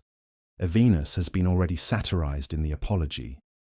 Aeschines and Epigenes were present at the trial. Euclid and Terpsion will reappear in the introduction to the Theaetetus. Hermogenes has already appeared in the Cratylus. No inference can fairly be drawn from the absence of Aristippus, nor from the omission of Xenophon, who at the time of Socrates' death was in Asia. The mention of Plato's own absence seems like an expression of sorrow, and may perhaps be an indication that the report of the conversation is not to be taken literally. The place of the dialogue in the series is doubtful. The doctrine of ideas is certainly carried beyond the Socratic point of view. In no other of the writings of Plato is the theory of them so completely developed. Whether the belief in immortality can be attributed to Socrates or not is uncertain. The silence of the Memorabilia and of the earlier dialogues of Plato is an argument to the contrary. Yet, in the Chiropedia, Xenophon has put language into the mouth of the dying Cyrus, which recalls the Phaedo, and may have been derived from the teaching of Socrates. It may be fairly urged that the greatest religious interest of mankind could not have been wholly ignored by one who passed his life in fulfilling the commands of an oracle and who recognized a divine plan in man and nature. Zenon. Mem. And the language of the Apology and of the Crito confirms this view. The Phaedo is not one of the Socratic dialogues of Plato, nor, on the other hand, can it be assigned to that later stage of the Platonic writings at which the doctrine of ideas appears to be forgotten. It belongs rather to the intermediate period of the Platonic philosophy, which roughly corresponds to the Phaedrus, Gorgias, Republic, Theaetetus. Without pretending to determine the real time of their composition, the Symposium, Meno, Euthyphro, Apology, Phaedo may be conveniently read by us in this order as illustrative of the life of Socrates. Another chain may be formed of the Meno, Phaedrus, Phaedo, in which the immortality of the soul is connected with the doctrine of ideas. In the Meno, the theory of ideas is based on the ancient belief in transmigration, which reappears again in the Phaedrus, as well as in the Republic and Timaeus, and in all of them is connected with a doctrine of retribution.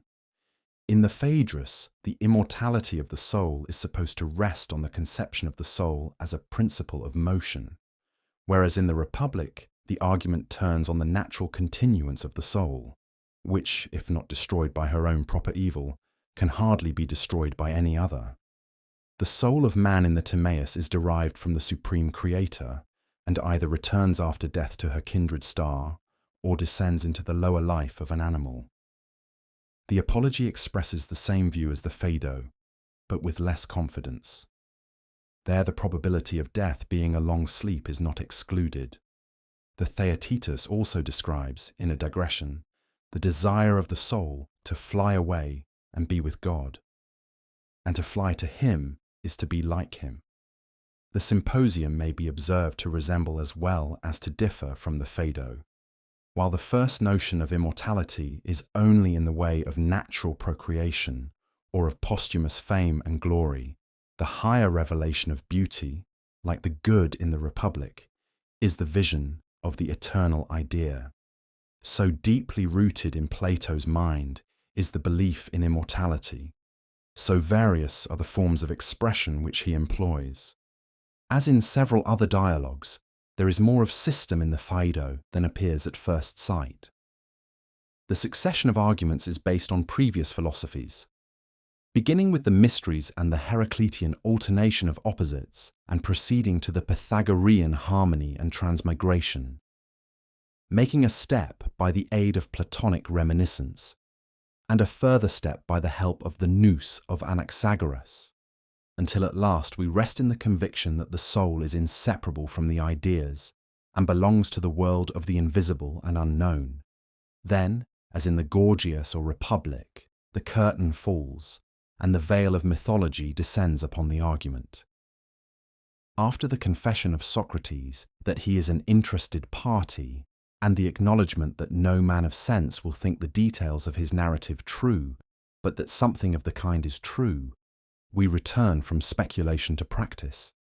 He is himself more confident of immortality than he is of his own arguments, and the confidence which he expresses is less strong than that which his cheerfulness and composure in death inspire in us. Difficulties of two kinds occur in the Phaedo, one kind to be explained out of contemporary philosophy, the other not admitting of an entire solution. 1. The difficulty which Socrates says that he experienced in explaining generation and corruption. The assumption of hypotheses which proceed from the less general to the more general and are tested by their consequences. The puzzle about greater and less. The resort to the method of ideas, which to us appear only abstract terms. These are to be explained out of the position of Socrates and Plato in the history of philosophy. They were living in a twilight between the sensible and the intellectual world and saw no way of connecting them. They could neither explain the relation of ideas to phenomena, nor their correlation to one another. The very idea of relation or comparison was embarrassing to them. Yet in this intellectual uncertainty, they had a conception of a proof from results and of a moral truth, which remained unshaken amid the questionings of philosophy. The other is a difficulty which is touched upon in the Republic as well as in the Phaedo, and is common to modern and ancient philosophy. Plato is not altogether satisfied with his safe and simple method of ideas. He wants to have proved to him by facts that all things are for the best, and that there is one mind or design which pervades them all. But this power of the best he is unable to explain, and therefore takes refuge in universal ideas. And are not we at this day seeking to discover that which Socrates in a glass darkly foresaw? Some resemblances to the Greek drama may be noted in all the dialogues of Plato. The Phaedo is the tragedy of which Socrates is the protagonist, and Simmias and Cebes the secondary performers, standing to them in the same relation as to Glaucon and Adimantus in the Republic. No dialogue has a greater unity of subject and feeling. Plato has certainly fulfilled the condition of Greek, or rather, of all art, which requires that scenes of death and suffering should be clothed in beauty. The gathering of the friends at the commencement of the dialogue, the dismissal of Xanthippe, whose presence would have been out of place at a philosophical discussion, but who returns again with her children to take a final farewell, the dejection of the audience at the temporary overthrow of the argument, the picture of Socrates playing with the hair of Phaedo, the final scene in which Socrates alone retains his composure, are masterpieces of art. And the chorus at the end might have interpreted the feeling of the play: "There can no evil happen to a good man in life or death." The art of concealing art is nowhere more perfect than in those writings of Plato which describe the trial and death of Socrates. Their charm is their simplicity, which gives them verisimilitude, and yet they touch, as if incidentally, and because they were suitable to the occasion, on some of the deepest truths of philosophy. There is nothing in any tragedy, ancient or modern, nothing in poetry or history, with one exception, like the last hours of Socrates in Plato. The master could not be more fitly occupied at such a time than in discoursing of immortality, nor the disciples more divinely consoled. The arguments, taken in the spirit and not in the letter, are our arguments. And Socrates, by anticipation, may be even thought to refute some eccentric notions, current in our own age. For there are philosophers among ourselves who do not seem to understand how much stronger is the power of intelligence, or of the best than of Atlas, or mechanical force? How far the words attributed to Socrates were actually uttered by him we forbear to ask, for no answer can be given to this question. And it is better to resign ourselves to the feeling of a great work than to linger among critical uncertainties. Phaedo, persons of the dialogue. Phaedo, who is the narrator of the dialogue to Echecrates of Phlius. Socrates, Apollodorus, Simmias, Cebes, Crito, and an attendant of the prison. Scene: the prison of Socrates. Place of the narration: Phlius. Echecrates. Were you yourself, Phaedo, in the prison with Socrates on the day when he drank the poison? Phaedo. Yes, Echecrates, I was. I should so like to hear about his death. What did he say in his last hours? We were informed that he died by taking poison, but no one knew anything more. For no Phliasian ever goes to Athens now, and it is a long time since any stranger from Athens has found his way hither, so that we had no clear account. Did you not hear of the proceedings at the trial? Yes, someone told us about the trial, and we could not understand why, having been condemned, he should have been put to death, not at the time, but long afterwards. What was the reason of this?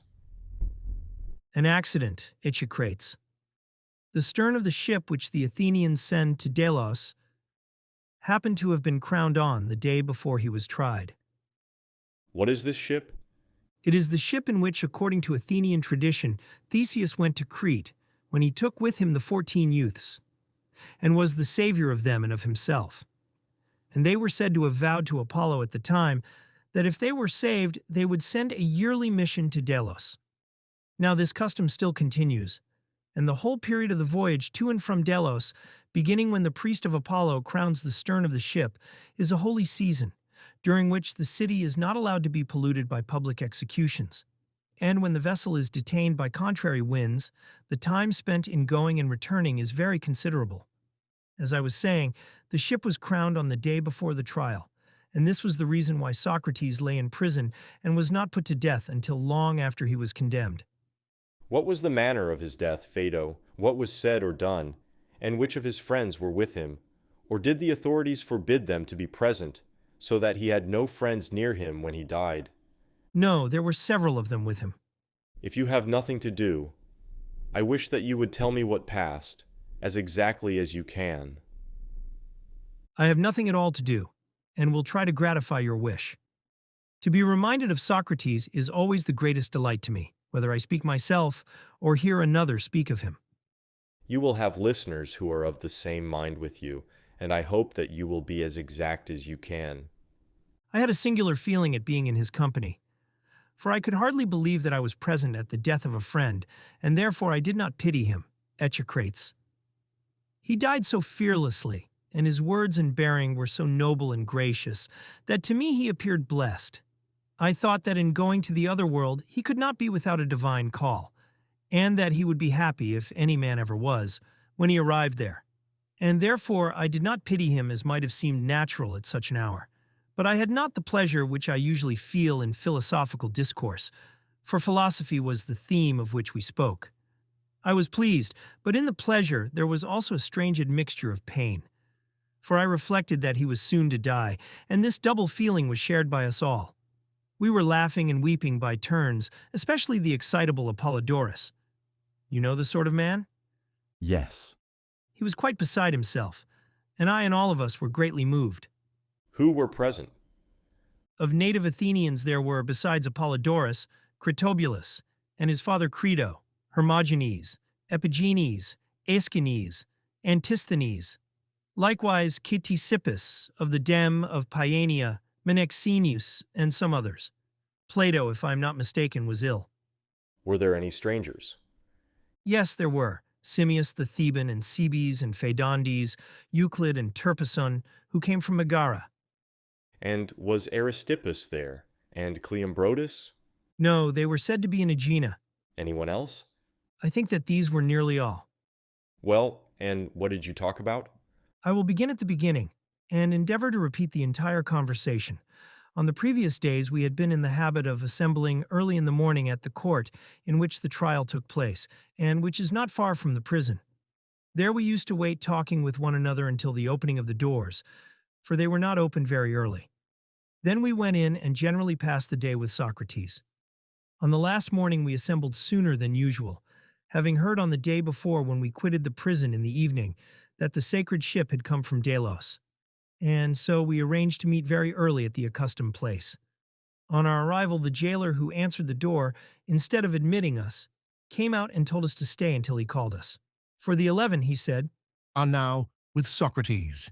They are taking off his chains and giving orders that he is to die today. He soon returned and said that we might come in. On entering, we found Socrates just released from chains, and Xanthippe, whom you know, sitting by him and holding his child in her arms.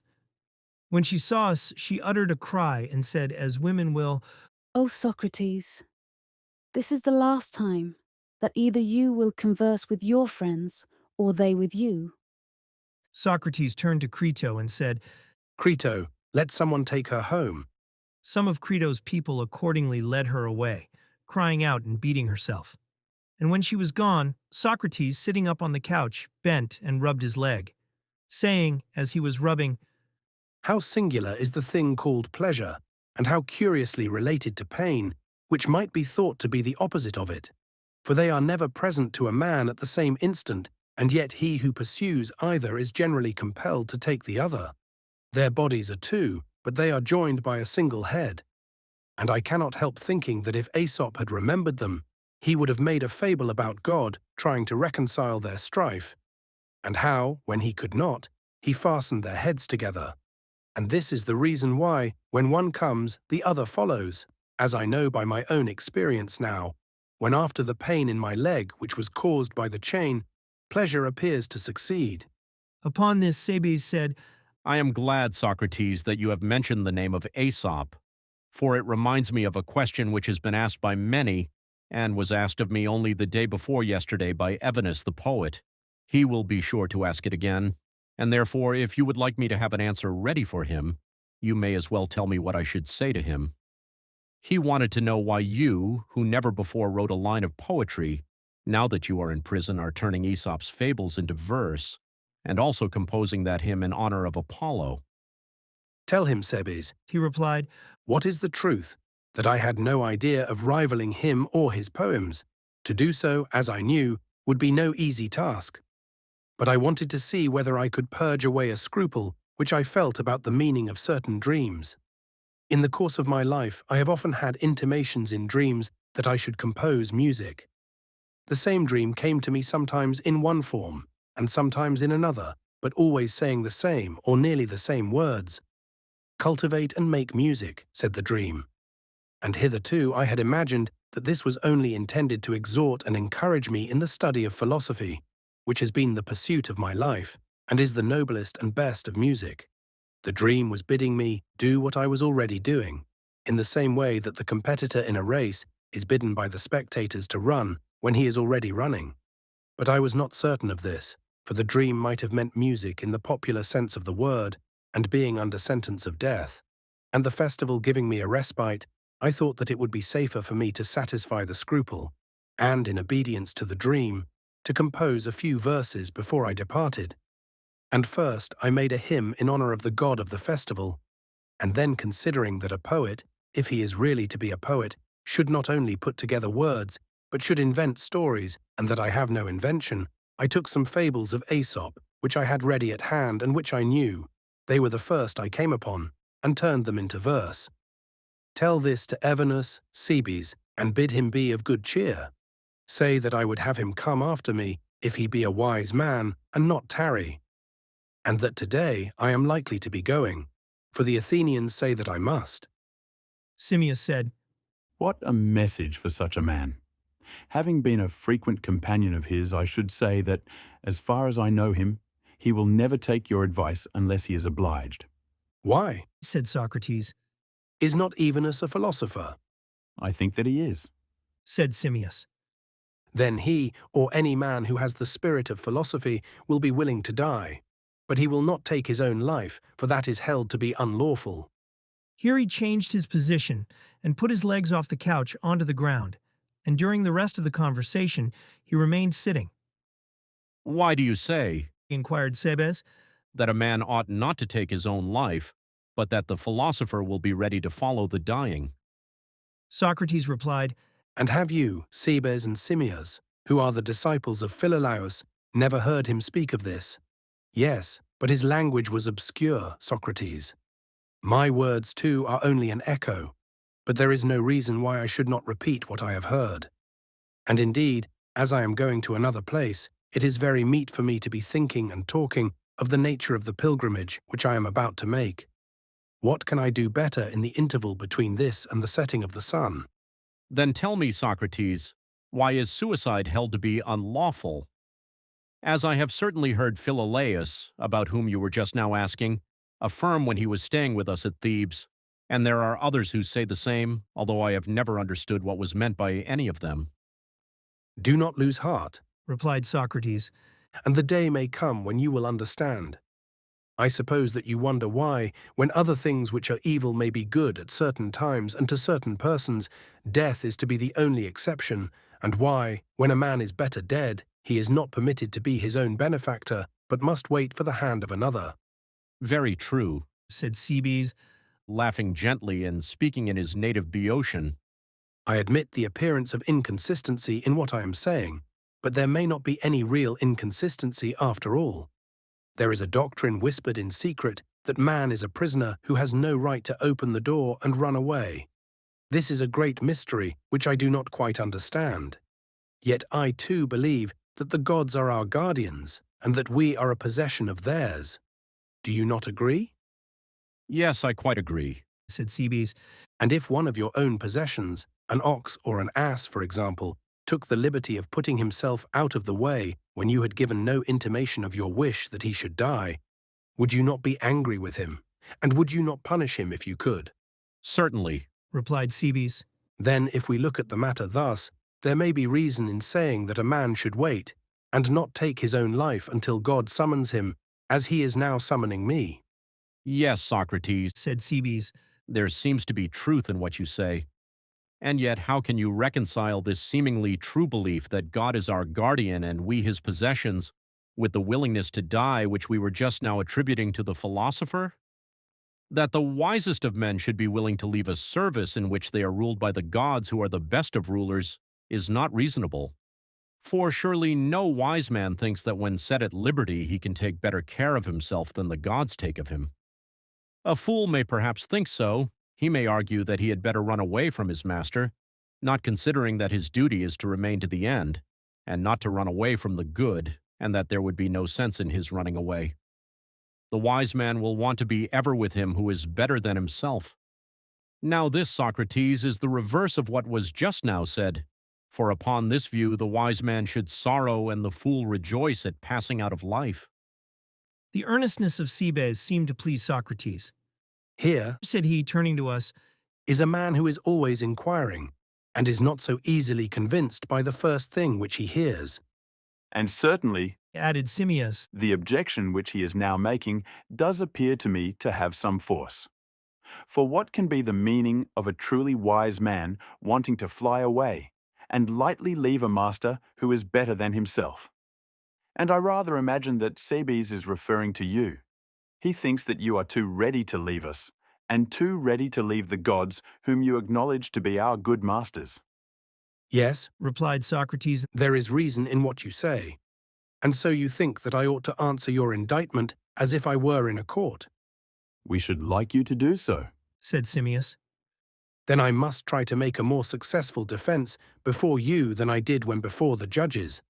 For I am quite ready to admit, Simmias and Cebes, that I ought to be grieved at death, if I were not persuaded in the first place that I am going to other gods who are wise and good, of which I am as certain as I can be of any such matters, and secondly, though I am not so sure of this last, to men departed better than those whom I leave behind, and therefore I do not grieve as I might have done, for I have good hope that there is yet something remaining for the dead, and as has been said of old, some far better thing for the good than for the evil. But do you mean to take away your thoughts with you, Socrates? said Simmias. Will you not impart them to us? For they are a benefit in which we too are entitled to share. Moreover, if you succeed in convincing us, that will be an answer to the charge against yourself. I will do my best, Replied Socrates. but you must first let me hear what Crito wants. He has long been wishing to say something to me. Only this, Socrates. Replied Crito. The attendant who is to give you the poison has been telling me, and he wants me to tell you, that you are not to talk much. Talking, he says, increases heat, and this is apt to interfere with the action of the poison. Persons who excite themselves are sometimes obliged to take a second or even a third dose. Then, Said Socrates. let him mind his business and be prepared to give the poison twice or even thrice if necessary. That is all. I knew quite well what you would say, Replied Crito. but I was obliged to satisfy him. Never mind him. He said. And now, O my judges, I desire to prove to you that the real philosopher has reason to be of good cheer when he is about to die, and that after death he may hope to obtain the greatest good in the other world. And how this may be, Simmias and Cebes, I will endeavour to explain. For I deem that the true votary of philosophy is likely to be misunderstood by other men. They do not perceive that he is always pursuing death and dying. And if this be so, and he has had the desire of death all his life long, why, when his time comes, should he repine at that which he has been always pursuing and desiring? Simmias said laughingly. Though not in a laughing humour, you have made me laugh, Socrates, for I cannot help thinking that the many, when they hear your words, will say how truly you have described philosophers, and our people at home will likewise say that the life which philosophers desire is in reality death, and that they have found them out to be deserving of the death which they desire. And they are right, Simmias, in thinking so, with the exception of the words, they have found them out. For they have not found out either what is the nature of that death which the true philosopher deserves, or how he deserves or desires death. But enough of them. Let us discuss the matter among ourselves. Do we believe that there is such a thing as death? To be sure, Replied Simmias. Is it not the separation of soul and body? And to be dead is the completion of this. When the soul exists in herself, and is released from the body, and the body is released from the soul, what is this but death? just so.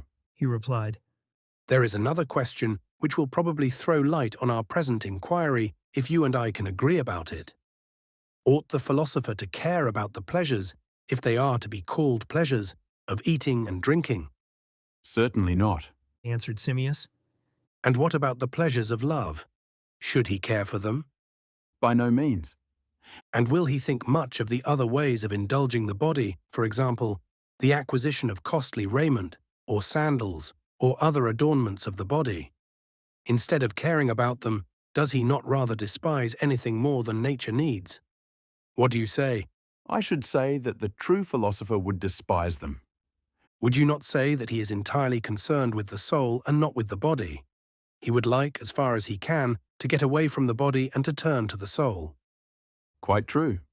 In matters of this sort, philosophers, above all other men, may be observed in every sort of way to dissever the soul from the communion of the body. Very true. Whereas, Simmias, the rest of the world are of opinion that to him who has no sense of pleasure and no part in bodily pleasure, life is not worth having, and that he who is indifferent about them is as good as dead. That is also true. What again shall we say of the actual acquirement of knowledge? Is the body, if invited to share in the inquiry, a hinderer or a helper? I mean to say, have sight and hearing any truth in them? Are they not, as the poets are always telling us, inaccurate witnesses? And yet, if even they are inaccurate and indistinct, what is to be said of the other senses? For you will allow that they are the best of them. Certainly. He replied. Then when does the soul attain truth? For in attempting to consider anything in company with the body, she is obviously deceived. True. Then must not true existence be revealed to her in thought, if at all? Yes. And thought is best when the mind is gathered into herself, and none of these things trouble her, neither sounds nor sights, nor pain, nor any pleasure. when she takes leave of the body and has as little as possible to do with it, when she has no bodily sense or desire, but is aspiring after true being? Certainly, and in this the philosopher dishonors the body. His soul runs away from his body and desires to be alone and by herself. That is true. Well, but there is another thing, Simmias. Is there or is there not an absolute justice, Assuredly there is. and an absolute beauty and absolute good? Of course. But did you ever behold any of them with your eyes? Certainly not. Or did you ever reach them with any other bodily sense? And I speak not of these alone, but of absolute greatness and health and strength, and of the essence or true nature of everything. Has the reality of them ever been perceived by you through the bodily organs? Or rather, is not the nearest approach to the knowledge of their several natures made by him who so orders his intellectual vision as to have the most exact conception of the essence of each thing which he considers? Certainly. And he attains to the purest knowledge of them who goes to each with the mind alone, not introducing or intruding in the act of thought, sight, or any other sense, together with reason, but with the very light of the mind in her own clearness searches into the very truth of each. He who has got rid, as far as he can, of eyes and ears and, so to speak, of the whole body, these being, in his opinion, distracting elements which, when they infect the soul, hinder her from acquiring truth and knowledge. Who, if not he, is likely to attain the knowledge of true being? What you say has a wonderful truth in it, Socrates. replied Simmias. And when real philosophers consider all these things, will they not be led to make a reflection which they will express in words something like the following? Have we not found, they will say, a path of thought which seems to bring us and our argument to the conclusion that while we are in the body and while the soul is infected with the evils of the body, our desire will not be satisfied, and our desire is of the truth. For the body is a source of endless trouble to us by reason of the mere requirement of food, and is liable also to diseases which overtake and impede us in the search after true being. It fills us full of loves, and lusts, and fears, and fancies of all kinds, and endless foolery, and in fact, as men say, takes away from us the power of thinking at all. Whence come wars, and fightings, and factions? Whence but from the body and the lusts of the body? Wars are occasioned by the love of money, and money has to be acquired for the sake and in the service of the body. And by reason of all these impediments, we have no time to give to philosophy. And, last and worst of all, even if we are at leisure and betake ourselves to some speculation, the body is always breaking in upon us, causing turmoil and confusion in our inquiries, and so amazing us that we are prevented from seeing the truth. It has been proved to us by experience that if we would have pure knowledge of anything, we must be quit of the body.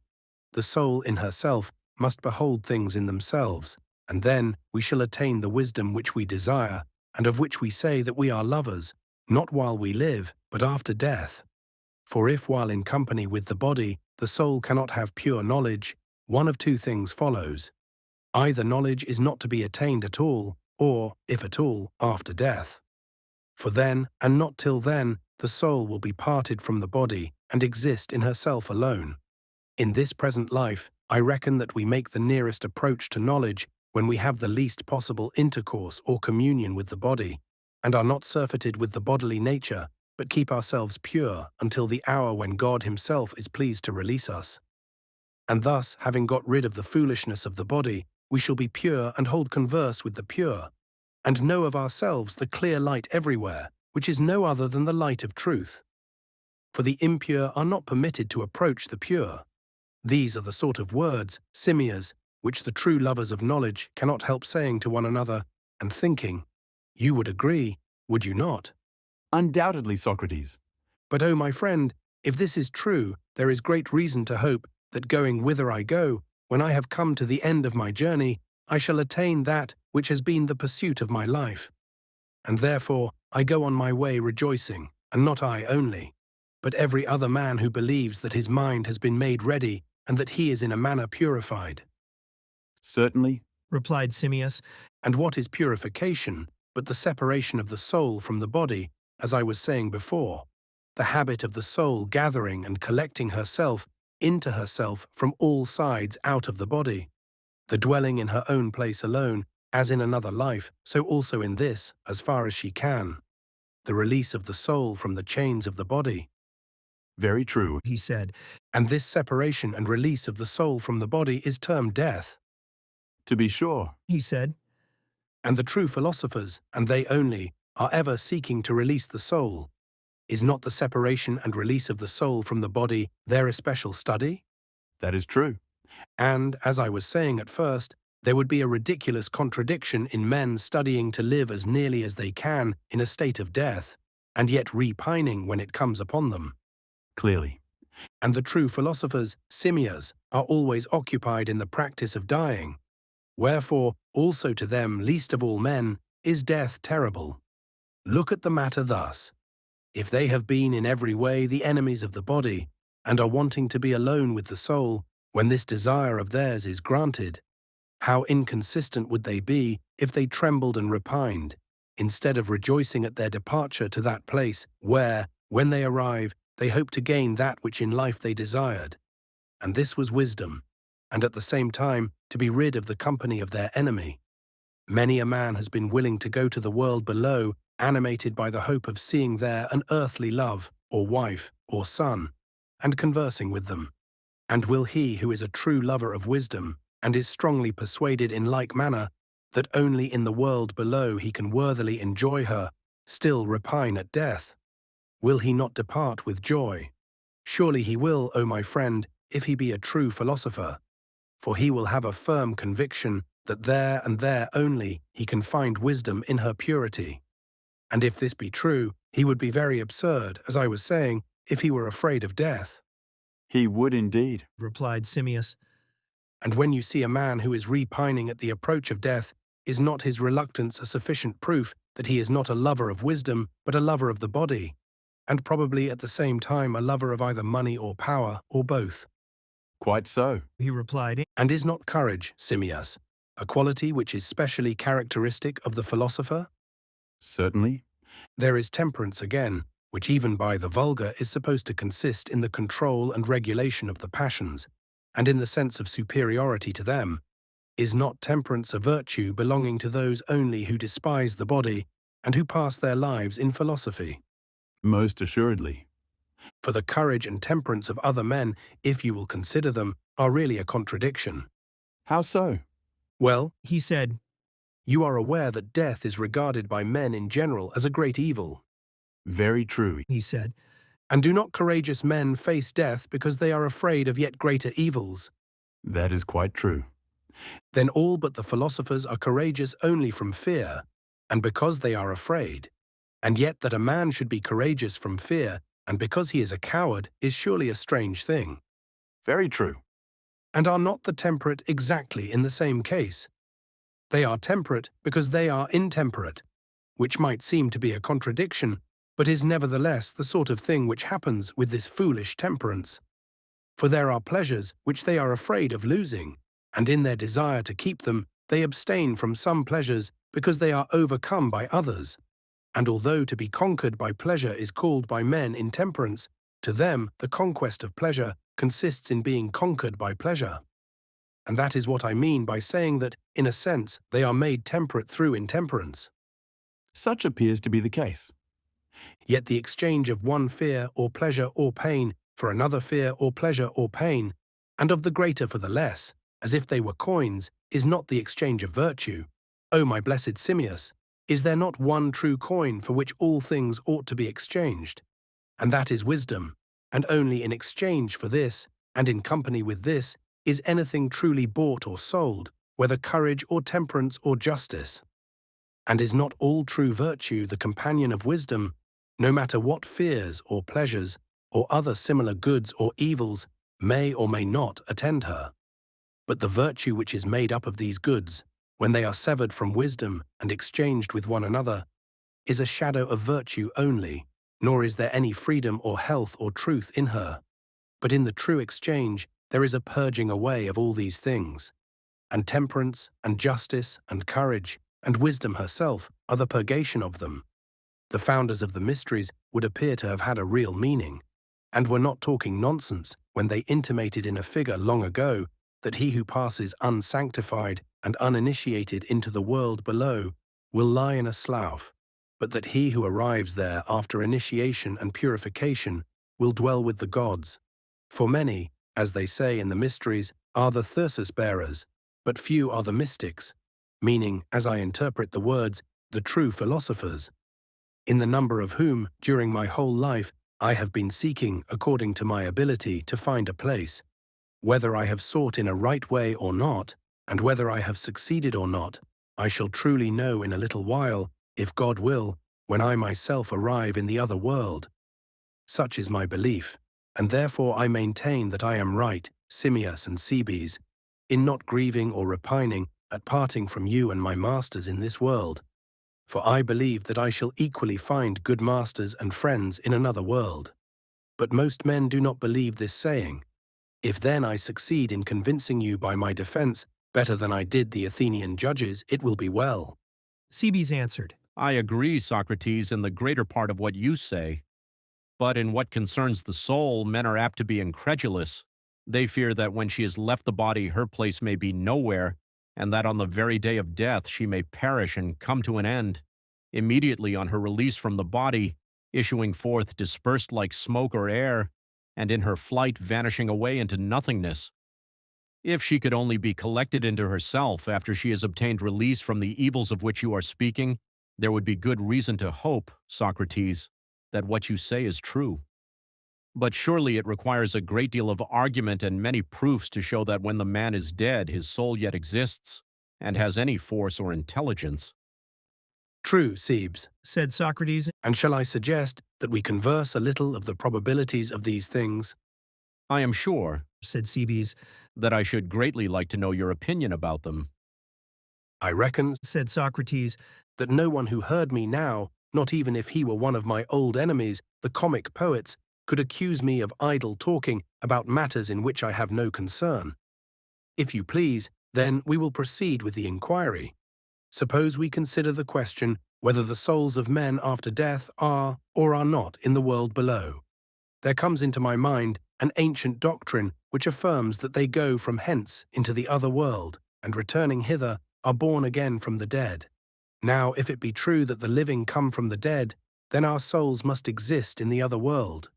For if not, how could they have been born again? And this would be conclusive if there were any real evidence that the living are only born from the dead. But if this is not so, then other arguments will have to be adduced. Very true, replied Cebes. Then let us consider the whole question, not in relation to man only, but in relation to animals generally, and to plants, and to everything of which there is generation, and the proof will be easier.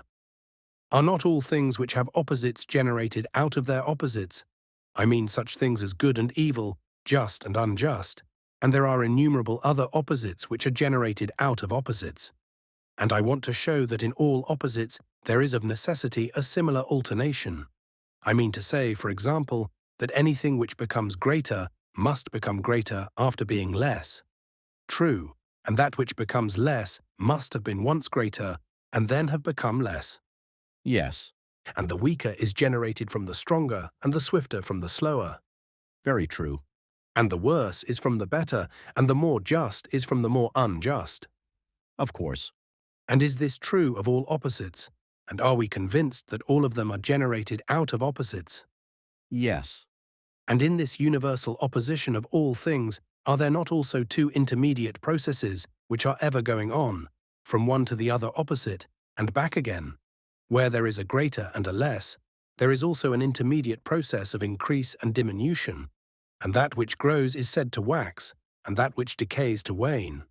yes, He said, And there are many other processes, such as division and composition, cooling and heating, which equally involve a passage into and out of one another. And this necessarily holds of all opposites, even though not always expressed in words, they are really generated out of one another, and there is a passing or process from one to the other of them. very true, he replied. Well, and is there not an opposite of life, as sleep is the opposite of waking? true, He said, And what is it?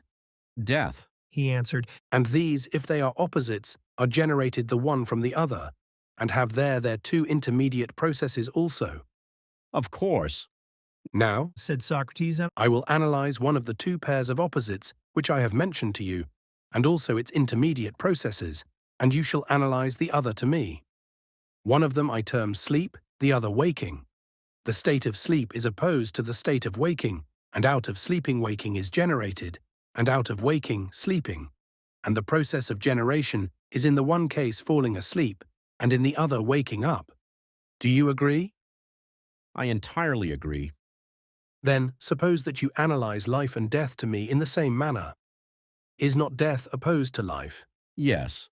And they are generated one from the other. Yes. What is generated from the living? The dead. And what from the dead? I can only say in answer, the living. Then the living, whether things or persons, CBs, are generated from the dead. That is clear. he replied. Then the inference is that our souls exist in the world below, That is true. and one of the two processes or generations is visible. For surely the act of dying is visible. Surely. He said, What then is to be the result? Shall we exclude the opposite process, and shall we suppose nature to walk on one leg only? Must we not rather assign to death some corresponding process of generation? Certainly. he replied. And what is that process? Return to life. And return to life, if there be such a thing, is the birth of the dead into the world of the living. Quite true.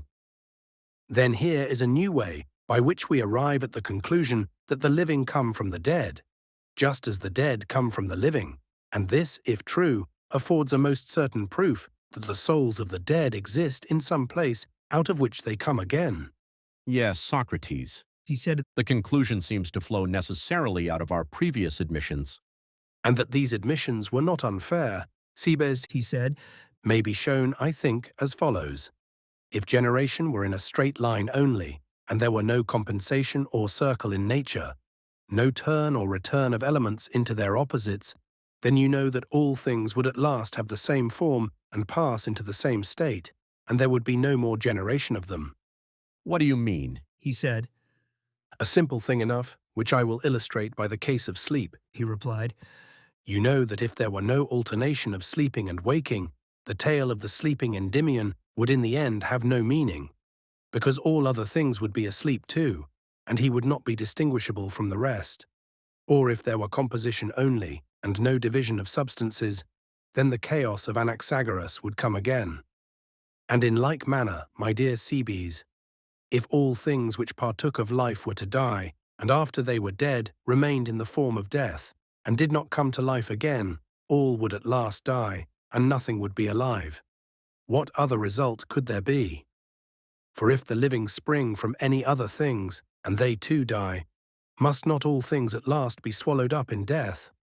But compare Republic, There is no escape, Socrates. said Cebes. and to me your argument seems to be absolutely true. Yes. He said, Cebes, it is and must be so, in my opinion, and we have not been deluded in making these admissions.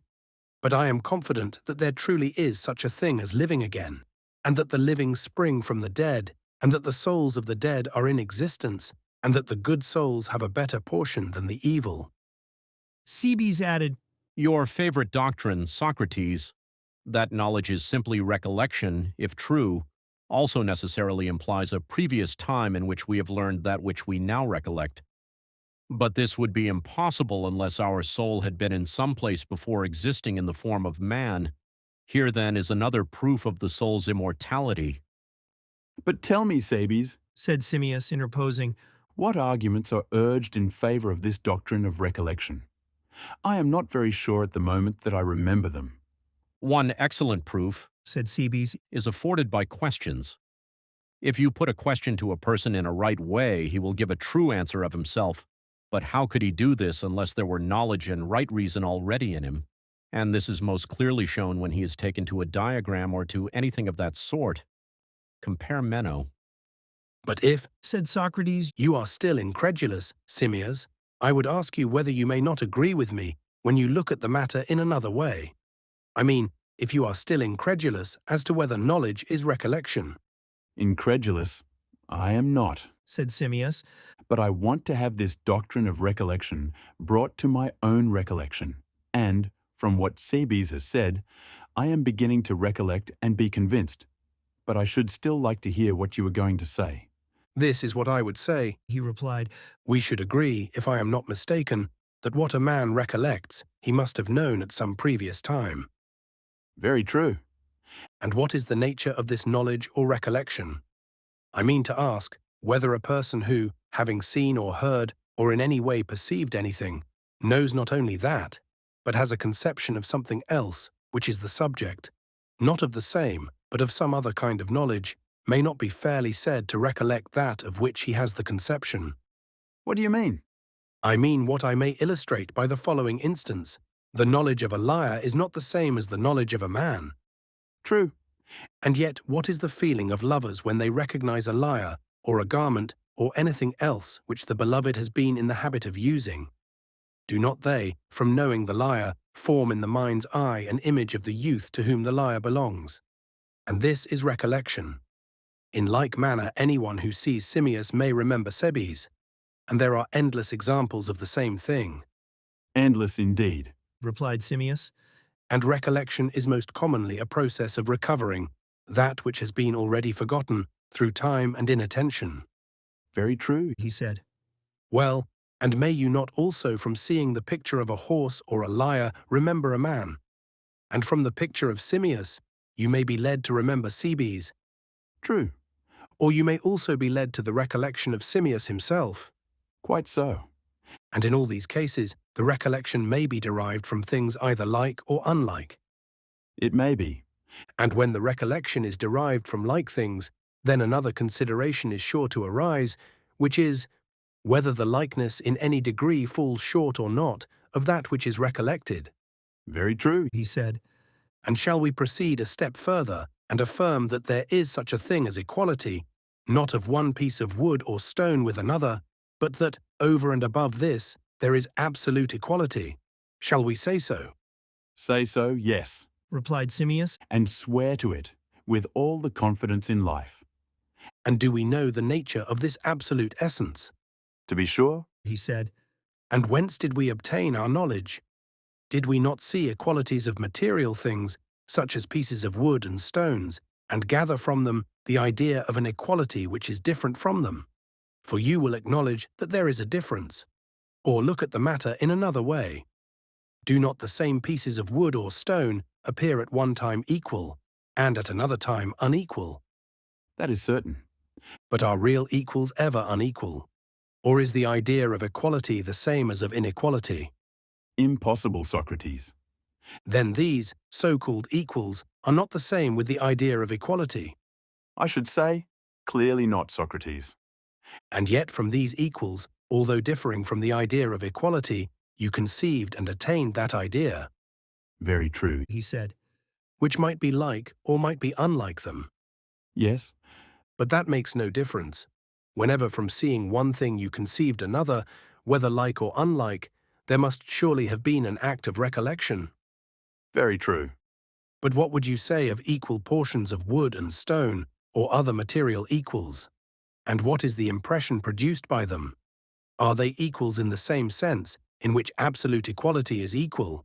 Or do they fall short of this perfect equality in a measure? Yes, he said, in a very great measure too. And must we not allow that when I or anyone, looking at any object, observes that the thing which he sees aims at being some other thing, but falls short of, and cannot be, that other thing, but is inferior, he who makes this observation must have had a previous knowledge of that to which the other, although similar, was inferior? Certainly. And has not this been our own case in the matter of equals and of absolute equality? Precisely. Then we must have known equality previously to the time when we first saw the material equals, and reflected that all these apparent equals strive to attain absolute equality, but fall short of it. Very true. And we recognize also that this absolute equality has only been known, and can only be known through the medium of sight or touch, or of some other of the senses, which are all alike in this respect. Yes, Socrates, as far as the argument is concerned, one of them is the same as the other. From the senses, then, is derived the knowledge that all sensible things aim at an absolute equality of which they fall short.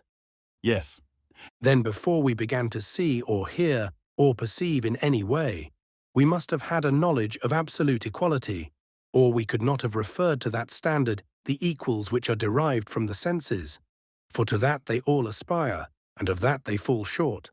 no other inference can be drawn from the previous statements. And did we not see and hear and have the use of our other senses as soon as we were born? Certainly. Then we must have acquired the knowledge of equality at some previous time. Yes. That is to say, before we were born, I suppose? True.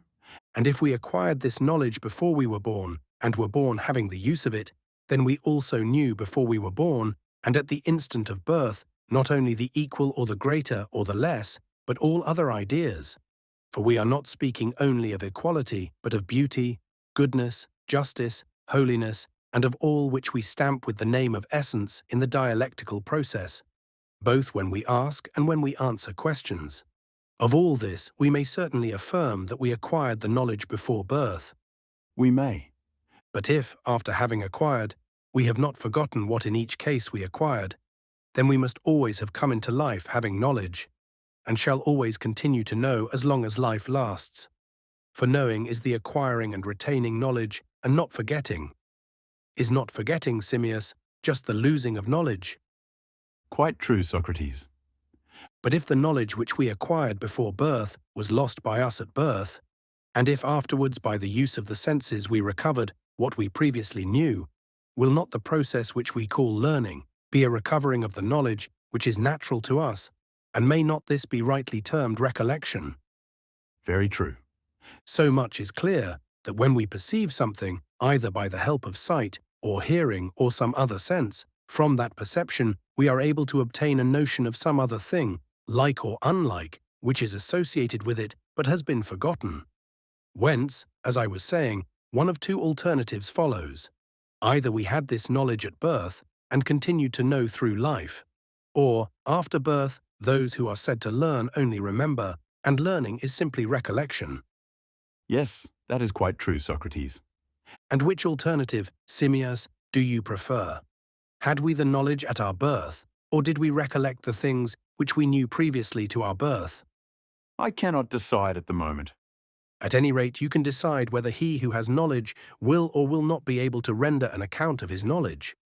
What do you say? Certainly he will. But do you think that every man is able to give an account of these very matters about which we are speaking? Would that they could, Socrates. But I rather fear that tomorrow, at this time, there will no longer be anyone alive who is able to give an account of them such as ought to be given. Then you are not of opinion, Simmias, that all men know these things. Certainly not. They are in process of recollecting that which they learned before. Certainly. But when did our souls acquire this knowledge? Not since we were born as men, Certainly not. and therefore previously. Yes.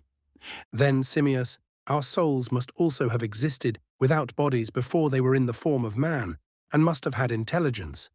Unless indeed you suppose, Socrates, that these notions are given us at the very moment of birth. For this is the only time which remains. Yes, my friend, but if so, when do we lose them? For they are not in us when we are born. That is admitted. Do we lose them at the moment of receiving them, or if not, at what other time? No, Socrates, I perceive that I was unconsciously talking nonsense.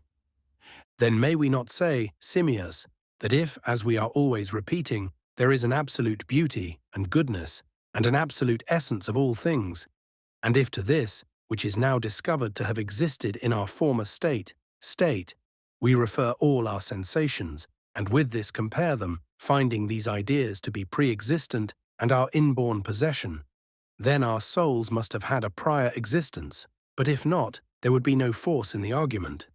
There is the same proof that these ideas must have existed before we were born, as that our souls existed before we were born, and if not the ideas, then not the souls.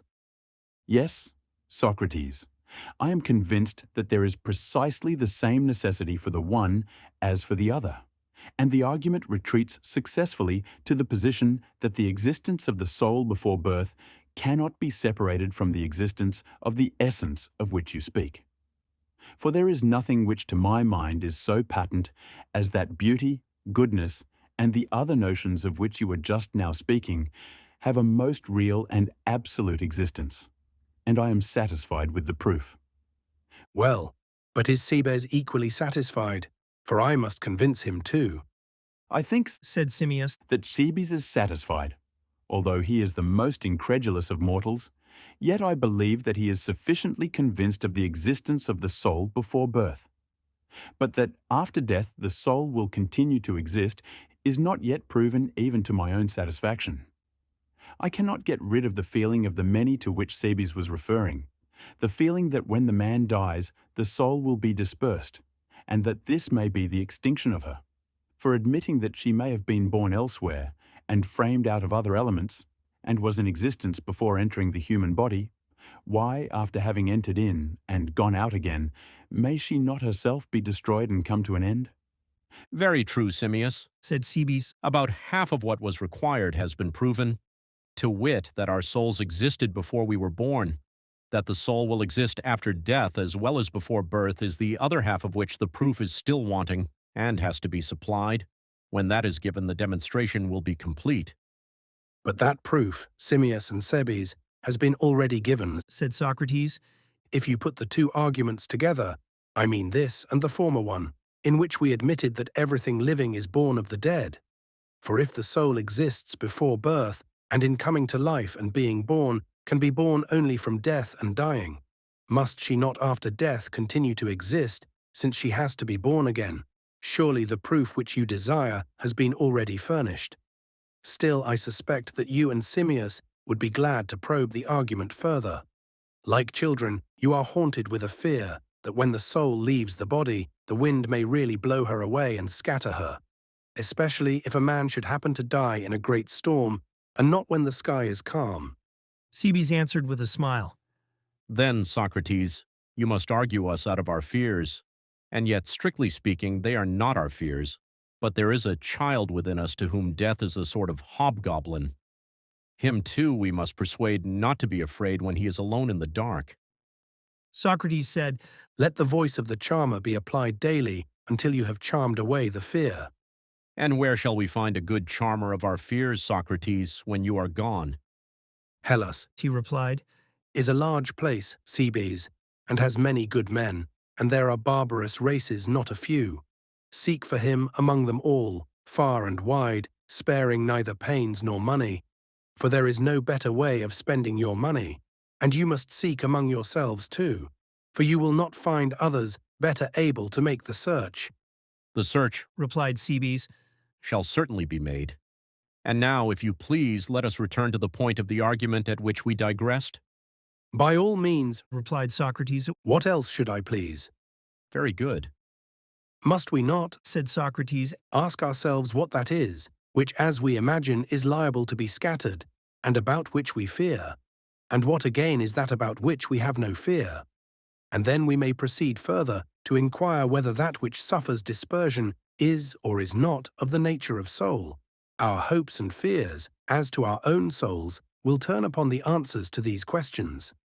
Very true, he said. Now the compound or composite may be supposed to be naturally capable, as of being compounded, so also of being dissolved. But that which is uncompounded, and that only, must be, if anything is, indissoluble. Yes, I should imagine so, said Cebes. And the uncompounded may be assumed to be the same and unchanging, whereas the compound is always changing and never the same. I agree, he said. Then now let us return to the previous discussion. Is that idea or essence, which in the dialectical process we define as essence or true existence, whether essence of equality, beauty, or anything else, are these essences, I say, liable at times to some degree of change?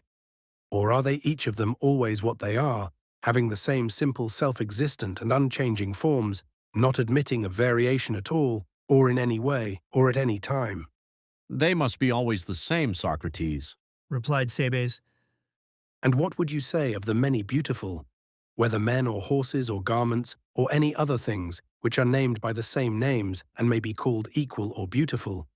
Are they all unchanging and the same always, or quite the reverse? May they not rather be described as almost always changing and hardly ever the same, either with themselves or with one another? The latter, replied Cebes. they are always in a state of change. And these you can touch and see and perceive with the senses, but the unchanging things you can only perceive with the mind. They are invisible and are not seen. That is very true. He said. Well then, Added Socrates, let us suppose that there are two sorts of existences, one seen, the other unseen. Let us suppose them. The seen is the changing, and the unseen is the unchanging. That may be also supposed. And further, is not one part of us body, another part soul? To be sure. And to which class is the body more alike and akin? Clearly to the seen. No one can doubt that. And is the soul seen or not seen? Not by man, Socrates. And what we mean by seen and not seen is that which is or is not visible to the eye of man. Yes, to the eye of man. And is the soul seen or not seen? Not seen. Unseen then? Yes. Then the soul is more like to the unseen and the body to the seen. That follows necessarily, Socrates. And were we not saying long ago that the soul, when using the body as an instrument of perception, that is to say, when using the sense of sight or hearing or some other sense, for the meaning of perceiving through the body is perceiving through the senses, were we not saying that the soul too is then dragged by the body into the region of the changeable, and wanders and is confused? The world spins round her, and she is like a drunkard when she touches change. Very true. But when returning into herself, she reflects, then she passes into the other world, the region of purity, and eternity, and immortality, and unchangeableness, which are her kindred, and with them she ever lives, when she is by herself, and is not let or hindered. Then she ceases from her erring ways, and being in communion with the unchanging is unchanging. And this state of the soul is called wisdom. That is well and truly said, Socrates. he replied. And to which class is the soul more nearly alike and akin, as far as may be inferred from this argument, as well as from the preceding one? I think, Socrates, that in the opinion of everyone who follows the argument, the soul will be infinitely more like the unchangeable. Even the most stupid person will not deny that. And the body is more like the changing. Yes. Yet once more consider the matter in another light. When the soul and the body are united, then nature orders the soul to rule and govern, and the body to obey and serve. Now which of these two functions is akin to the divine, and which to the mortal? Does not the divine appear to you to be that which naturally orders and rules, and the mortal to be that which is subject and servant? True. And which does the soul resemble? The soul resembles the divine and the body the mortal. There can be no doubt of that, Socrates. Then reflect, Cebes. Of all which has been said, is not this the conclusion, that the soul is in the very likeness of the divine, and immortal, and intellectual, and uniform, and indissoluble, and unchangeable, and that the body is in the very likeness of the human, and mortal, and unintellectual, and multiform, and dissoluble, and changeable? Can this, my dear Cebes, be denied? It cannot. But if it be true, then is not the body liable to speedy dissolution? And is not the soul almost or altogether indissoluble? Certainly. And do you further observe that after a man is dead, the body or visible part of him, which is lying in the visible world and is called a corpse, and would naturally be dissolved and decomposed and dissipated, is not dissolved or decomposed at once, but may remain for some time, nay even for a long time, if the constitution be sound at the time of death, and the season of the year favourable? For the body, when shrunk and embalmed, as the manner is in Egypt, may remain almost entire through infinite ages. And even in decay, there are still some portions, such as the bones and ligaments, which are practically indestructible. Do you agree? Yes. And is it likely that the soul, which is invisible, in passing to the place of the true Hades, which like her is invisible, and pure and noble, and on her way to the good and wise God, whither, if God will, my soul is also soon to go, that the soul, I repeat, if this be her nature and origin, will be blown away and destroyed immediately on quitting the body, as the many say. That can never be, my dear Simmias and Cebes. The truth rather is that the soul which is pure at departing and draws after her no bodily taint, having never voluntarily during life had connection with the body which she is ever avoiding, herself gathered into herself, and making such abstraction her perpetual study, which means that she has been a true disciple of philosophy, and therefore has in fact been always engaged in the practice of dying. For is not philosophy the practice of death? Certainly. That soul, I say, herself invisible, departs to the invisible world, to the divine and immortal and rational. Thither arriving, she is secure of bliss, and is released from the error and folly of men, their fears and wild passions, and all other human ills, and forever dwells, as they say of the initiated, in company with the gods. Compare Apollo. Is not this true, Cebes? Yes, said Cebes. beyond a doubt. But the soul which has been polluted and is impure at the time of her departure, and is the companion and servant of the body always, and is in love with and fascinated by the body and by the desires and pleasures of the body, until she is led to believe that the truth only exists in a bodily form, which a man may touch and see and taste and use for the purposes of his lusts. The soul, I mean, accustomed to hate and fear and avoid the intellectual principle, which to the bodily eye is dark and invisible, and can be attained only by philosophy. Do you suppose that such a soul will depart pure and unalloyed? Impossible. He replied. She is held fast by the corporeal, which the continual association and constant care of the body have wrought into her nature. Very true. And this corporeal element, my friend, is heavy and weighty and earthy, and is that element of sight by which a soul is depressed and dragged down again into the visible world, because she is afraid of the invisible and of the world below, prowling about tombs and sepulchres, near which, as they tell us, are seen certain ghostly apparitions of souls which have not departed pure, but are cloyed with sight and therefore visible.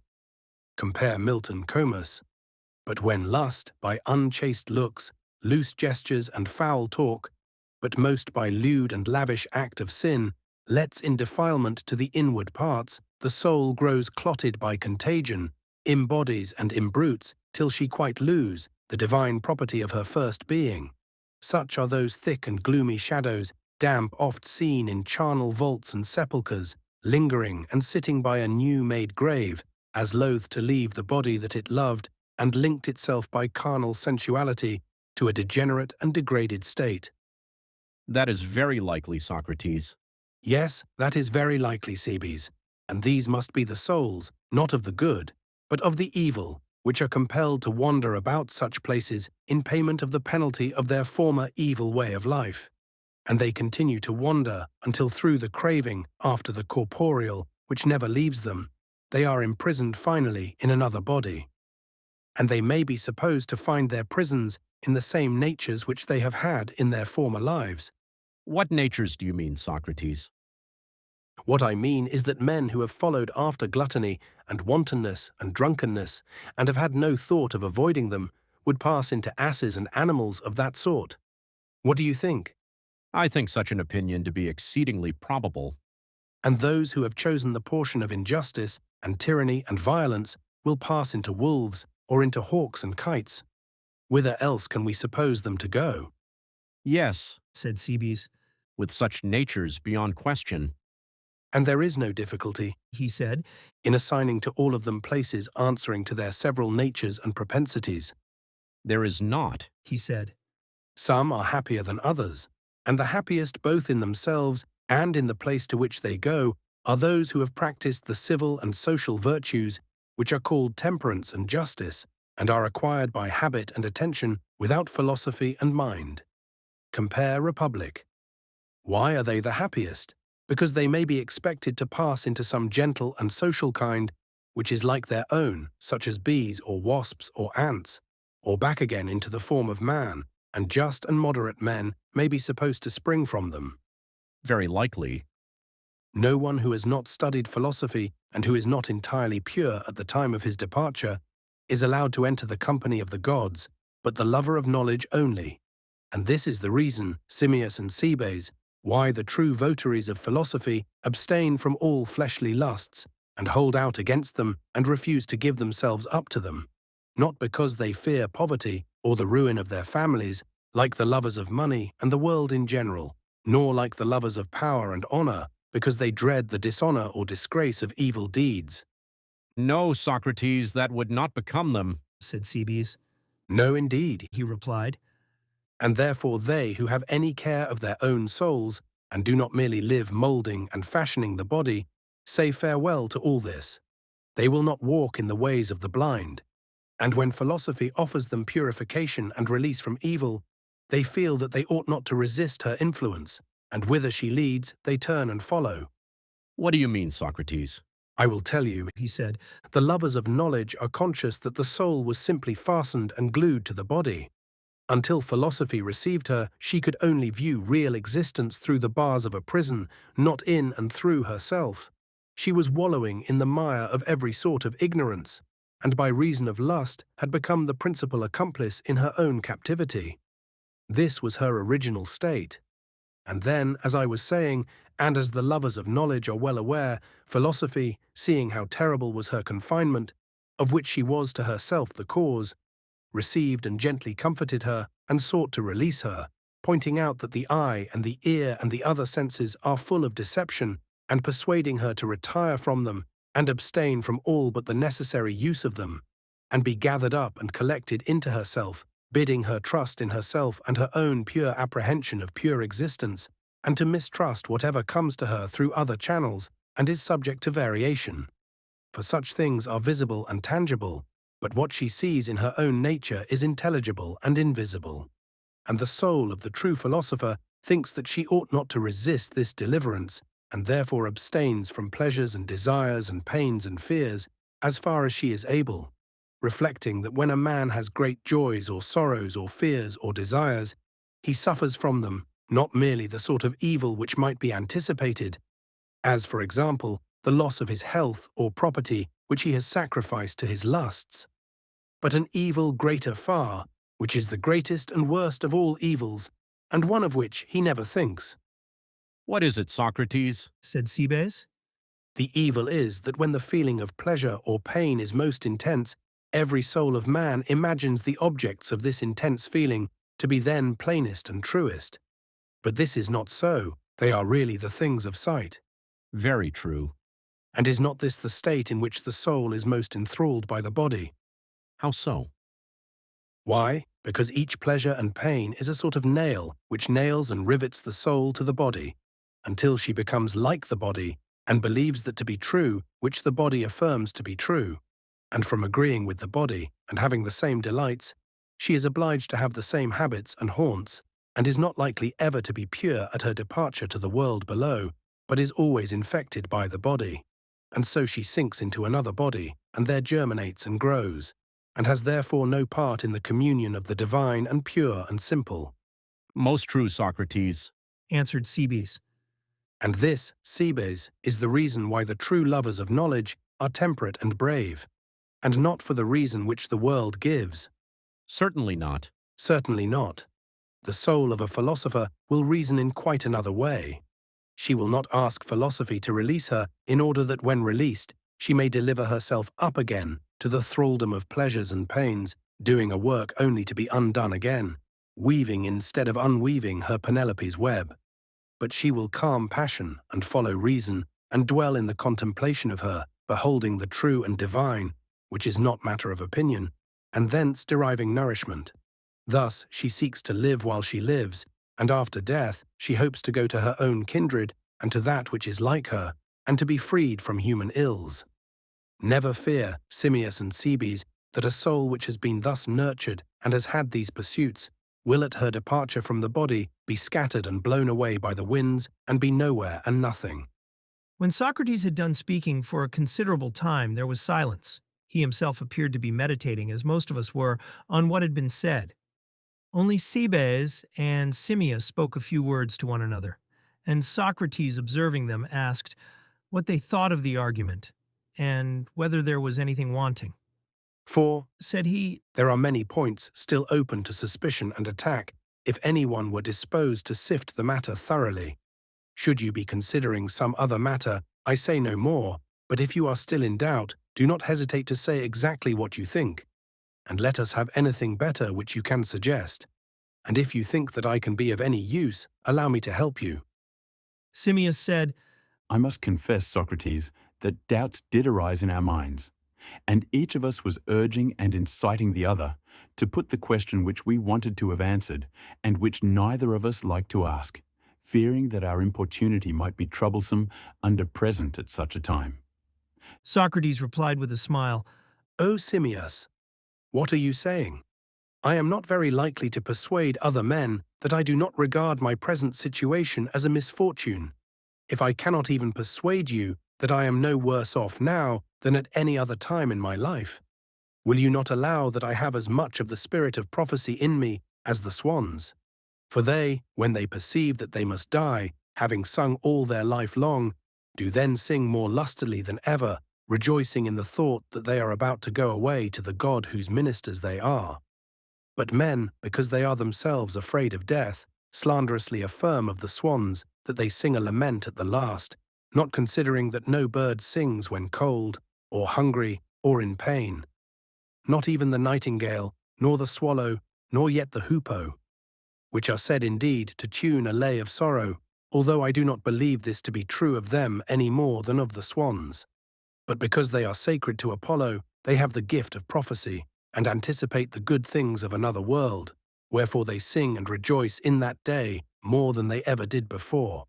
And I too, believing myself to be the consecrated servant of the same God, and the fellow servant of the swans, and thinking that I have received from my master gifts of prophecy which are not inferior to theirs, would not go out of life less merrily than the swans. Never mind then, if this be your only objection, but speak and ask anything which you like, while the 11 magistrates of Athens allow. Very good, Socrates. said Simmias. Then I will tell you my difficulty, and Cebes will tell you his. I feel myself, and I dare say that you have the same feeling, how hard or rather impossible is the attainment of any certainty about questions such as these in the present life. And yet I should deem him a coward who did not prove what is said about them to the uttermost, or whose heart failed him before he had examined them on every side.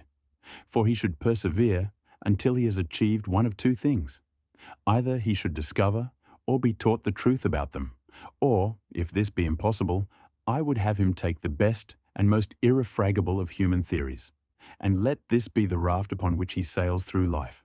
Not without risk, as I admit, if he cannot find some word of God which will more surely and safely carry him. And now, as you bid me, I will venture to question you, and then I shall not have to reproach myself hereafter with not having said at the time what I think.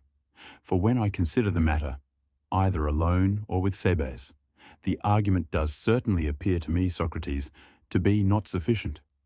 Socrates answered, I dare say, my friend, that you may be right, but I should like to know in what respect the argument is insufficient.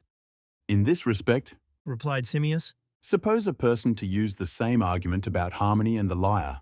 Might he not say that harmony is a thing invisible, incorporeal, perfect, divine, existing in the lyre which is harmonized, but that the lyre and the strings are matter and material, composite, earthy, and akin to mortality? And when someone breaks the lyre, or cuts and rends the strings, then he who takes this view would argue as you do, and on the same analogy, that the harmony survives and has not perished. You cannot imagine, he would say, that the lyre without the strings and the broken strings themselves, which are mortal, remain, and yet that the harmony, which is of heavenly and immortal nature and kindred, has perished before the mortal.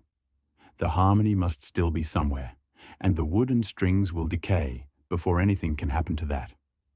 The thought, Socrates, must have occurred to your own mind that such is our conception of the soul, and that when the body is in a manner strung and held together by the elements of hot and cold, wet and dry, then the soul is the harmony or due proportionate admixture of them. But if so, Whenever the strings of the body are unduly loosened or overstrained through disease or other injury, then the soul, though most divine, like other harmonies of music or of works of art, of course perishes at once, although the material remains of the body may last for a considerable time, until they are either decayed or burnt. And if anyone maintains that the soul, being the harmony of the elements of the body, is first to perish in that which is called death, how shall we answer him? Socrates looked fixedly at us, as his manner was, and said with a smile, Simmias has reason on his side. And why does not someone of you, who is better able than myself, answer him? For there is force in his attack upon me. But perhaps before we answer him, we had better also hear what Cebes has to say, that we may gain time for reflection, and when they have both spoken, we may either assent to them, if there is truth in what they say, or if not, we will maintain our position. Please to tell me then, Cebes, he said. what was the difficulty which troubled you? Cebes said, I will tell you. My feeling is that the argument is where it was, and open to the same objections which were urged before, for I am ready to admit that the existence of the soul before entering into the bodily form has been very ingeniously, and, if I may say so, quite sufficiently proven. But the existence of the soul after death is still, in my judgment, unproven. Now my objection is not the same as that of Simmias, for I am not disposed to deny that the soul is stronger and more lasting than the body, being of opinion that in all such respects the soul very far excels the body. Well then, says the argument to me, why do you remain unconvinced? When you see that the weaker continues in existence after the man is dead, will you not admit that the more lasting must also survive during the same period of time? Now I will ask you to consider whether the objection, which, like Simmias, I will express in a figure, is of any weight. The analogy which I will adduce is that of an old weaver who dies, and after his death somebody says, "He is not dead, he must be alive. See, there is the coat which he himself wove and wore and which remains whole and undecayed." And then he proceeds to ask of someone who is incredulous whether a man lasts longer or the coat which is in use and wear, and when he has answered that a man lasts far longer, thinks that he has thus certainly demonstrated the survival of the man who is the more lasting, because the less lasting remains. But that, Simmias, as I would beg you to remark, is a mistake. Anyone can see that he who talks thus is talking nonsense. For the truth is that the weaver aforesaid, having woven and worn many such coats, outlived several of them and was outlived by the last. But a man is not therefore proved to be slighter and weaker than a coat. Now the relation of the body to the soul may be expressed in a similar figure, and anyone may very fairly say in like manner that the soul is lasting and the body weak and short-lived in comparison. He may argue in like manner that every soul wears out many bodies, especially if a man live many years. While he is alive, the body deliquesces and decays, and the soul always weaves another garment and repairs the waste. But of course, whenever the soul perishes, she must have on her last garment, and this will survive her, and then at length, when the soul is dead, the body will show its native weakness, and quickly decompose and pass away. I would therefore rather not rely on the argument from superior strength to prove the continued existence of the soul after death. For, granting even more than you affirm to be possible, and acknowledging not only that the soul existed before birth, but also that the souls of some exist, and will continue to exist after death, and will be born and die again and again, and that there is a natural strength in the soul which will hold out and be born many times.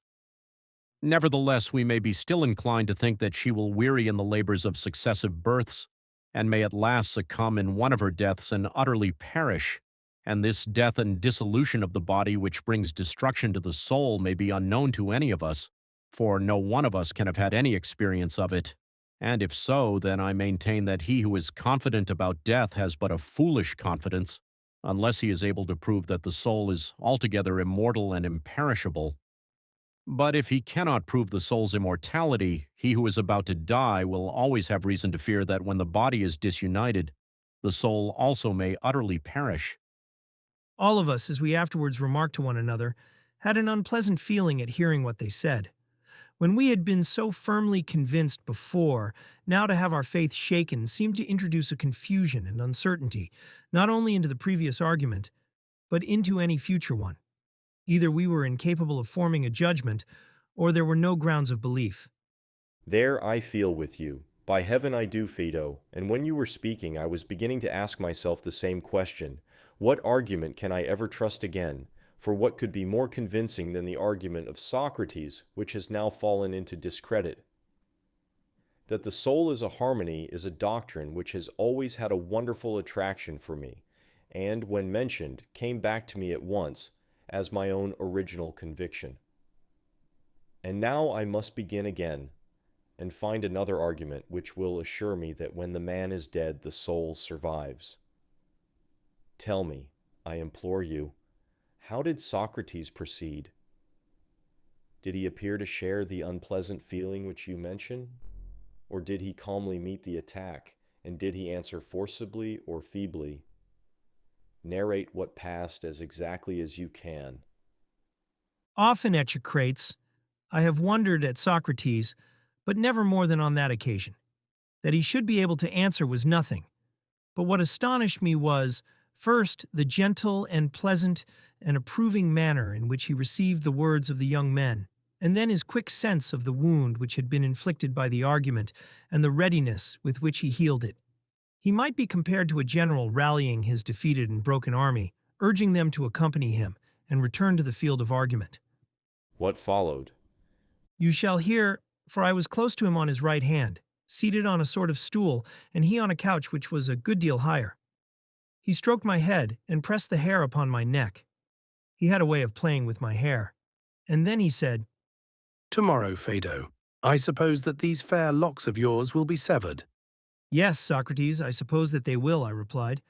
Not so, if you will take my advice. What shall I do with them? I said. Today, he replied, and not tomorrow. If this argument dies and we cannot bring it to life again, you and I will both shave our locks. And if I were you, and the argument got away from me, and I could not hold my ground against Simmias and Cebes, I would myself take an oath, like the Argives, not to wear hair any more until I had renewed the conflict and defeated them. Yes, I said, but Heracles himself is said not to be a match for two. Summon me then, He said, and I will be your Iolaus until the sun goes down. I summon you rather, I rejoined, not as Heracles summoning Iolaus, but as Iolaus might summon Heracles. That will do as well, He said. But first let us take care that we avoid a danger. Of what nature? I said. Lest we become misologists. He replied. No worse thing can happen to a man than this. For as there are misanthropists or haters of men, there are also misologists or haters of ideas, and both spring from the same cause, which is ignorance of the world. Misanthropy arises out of the too great confidence of inexperience. You trust a man and think him altogether true and sound and faithful, and then in a little while he turns out to be false and knavish, and then another and another. And when this has happened several times to a man, especially when it happens among those whom he deems to be his own most trusted and familiar friends, and he has often quarrelled with them, he at last hates all men and believes that no one has any good in him at all. You must have observed this trait of character. I have. And is not the feeling discreditable? Is it not obvious that such an one having to deal with other men was clearly without any experience of human nature? For experience would have taught him the true state of the case, that few are the good and few the evil, and that the great majority are in the interval between them. What do you mean? I said. I mean, He replied, as you might say of the very large and very small, that nothing is more uncommon than a very large or very small man. And this applies generally to all extremes, whether of great and small, or swift and slow, or fair and foul, or black and white. And whether the instances you select be men or dogs or anything else, few are the extremes, but many are in the mean between them. Did you never observe this? Yes, I said, I have. And do you not imagine, He said, that if there were a competition in evil, the worst would be found to be very few? Yes, that is very likely, I said. Yes, that is very likely. He replied. although in this respect arguments are unlike men. There I was led on by you to say more than I had intended. But the point of comparison was that when a simple man who has no skill in dialectics believes an argument to be true, which he afterwards imagines to be false, whether really false or not, and then another and another, he has no longer any faith left, and great disputers, as you know, come to think at last that they have grown to be the wisest of mankind, for they alone perceive the utter unsoundness and instability of all arguments, or indeed of all things, which like the currents in the Euripus are going up and down in never-ceasing ebb and flow. That is quite true, I said. Yes, Phaedo, He replied, and how melancholy, if there be such a thing as truth or certainty or possibility of knowledge, that a man should have lighted upon some argument or other which at first seemed true and then turned out to be false, and instead of blaming himself and his own want of wit, because he is annoyed, should at last be too glad to transfer the blame from himself to arguments in general, and for ever afterwards should hate and revile them, and lose truth and the knowledge of realities.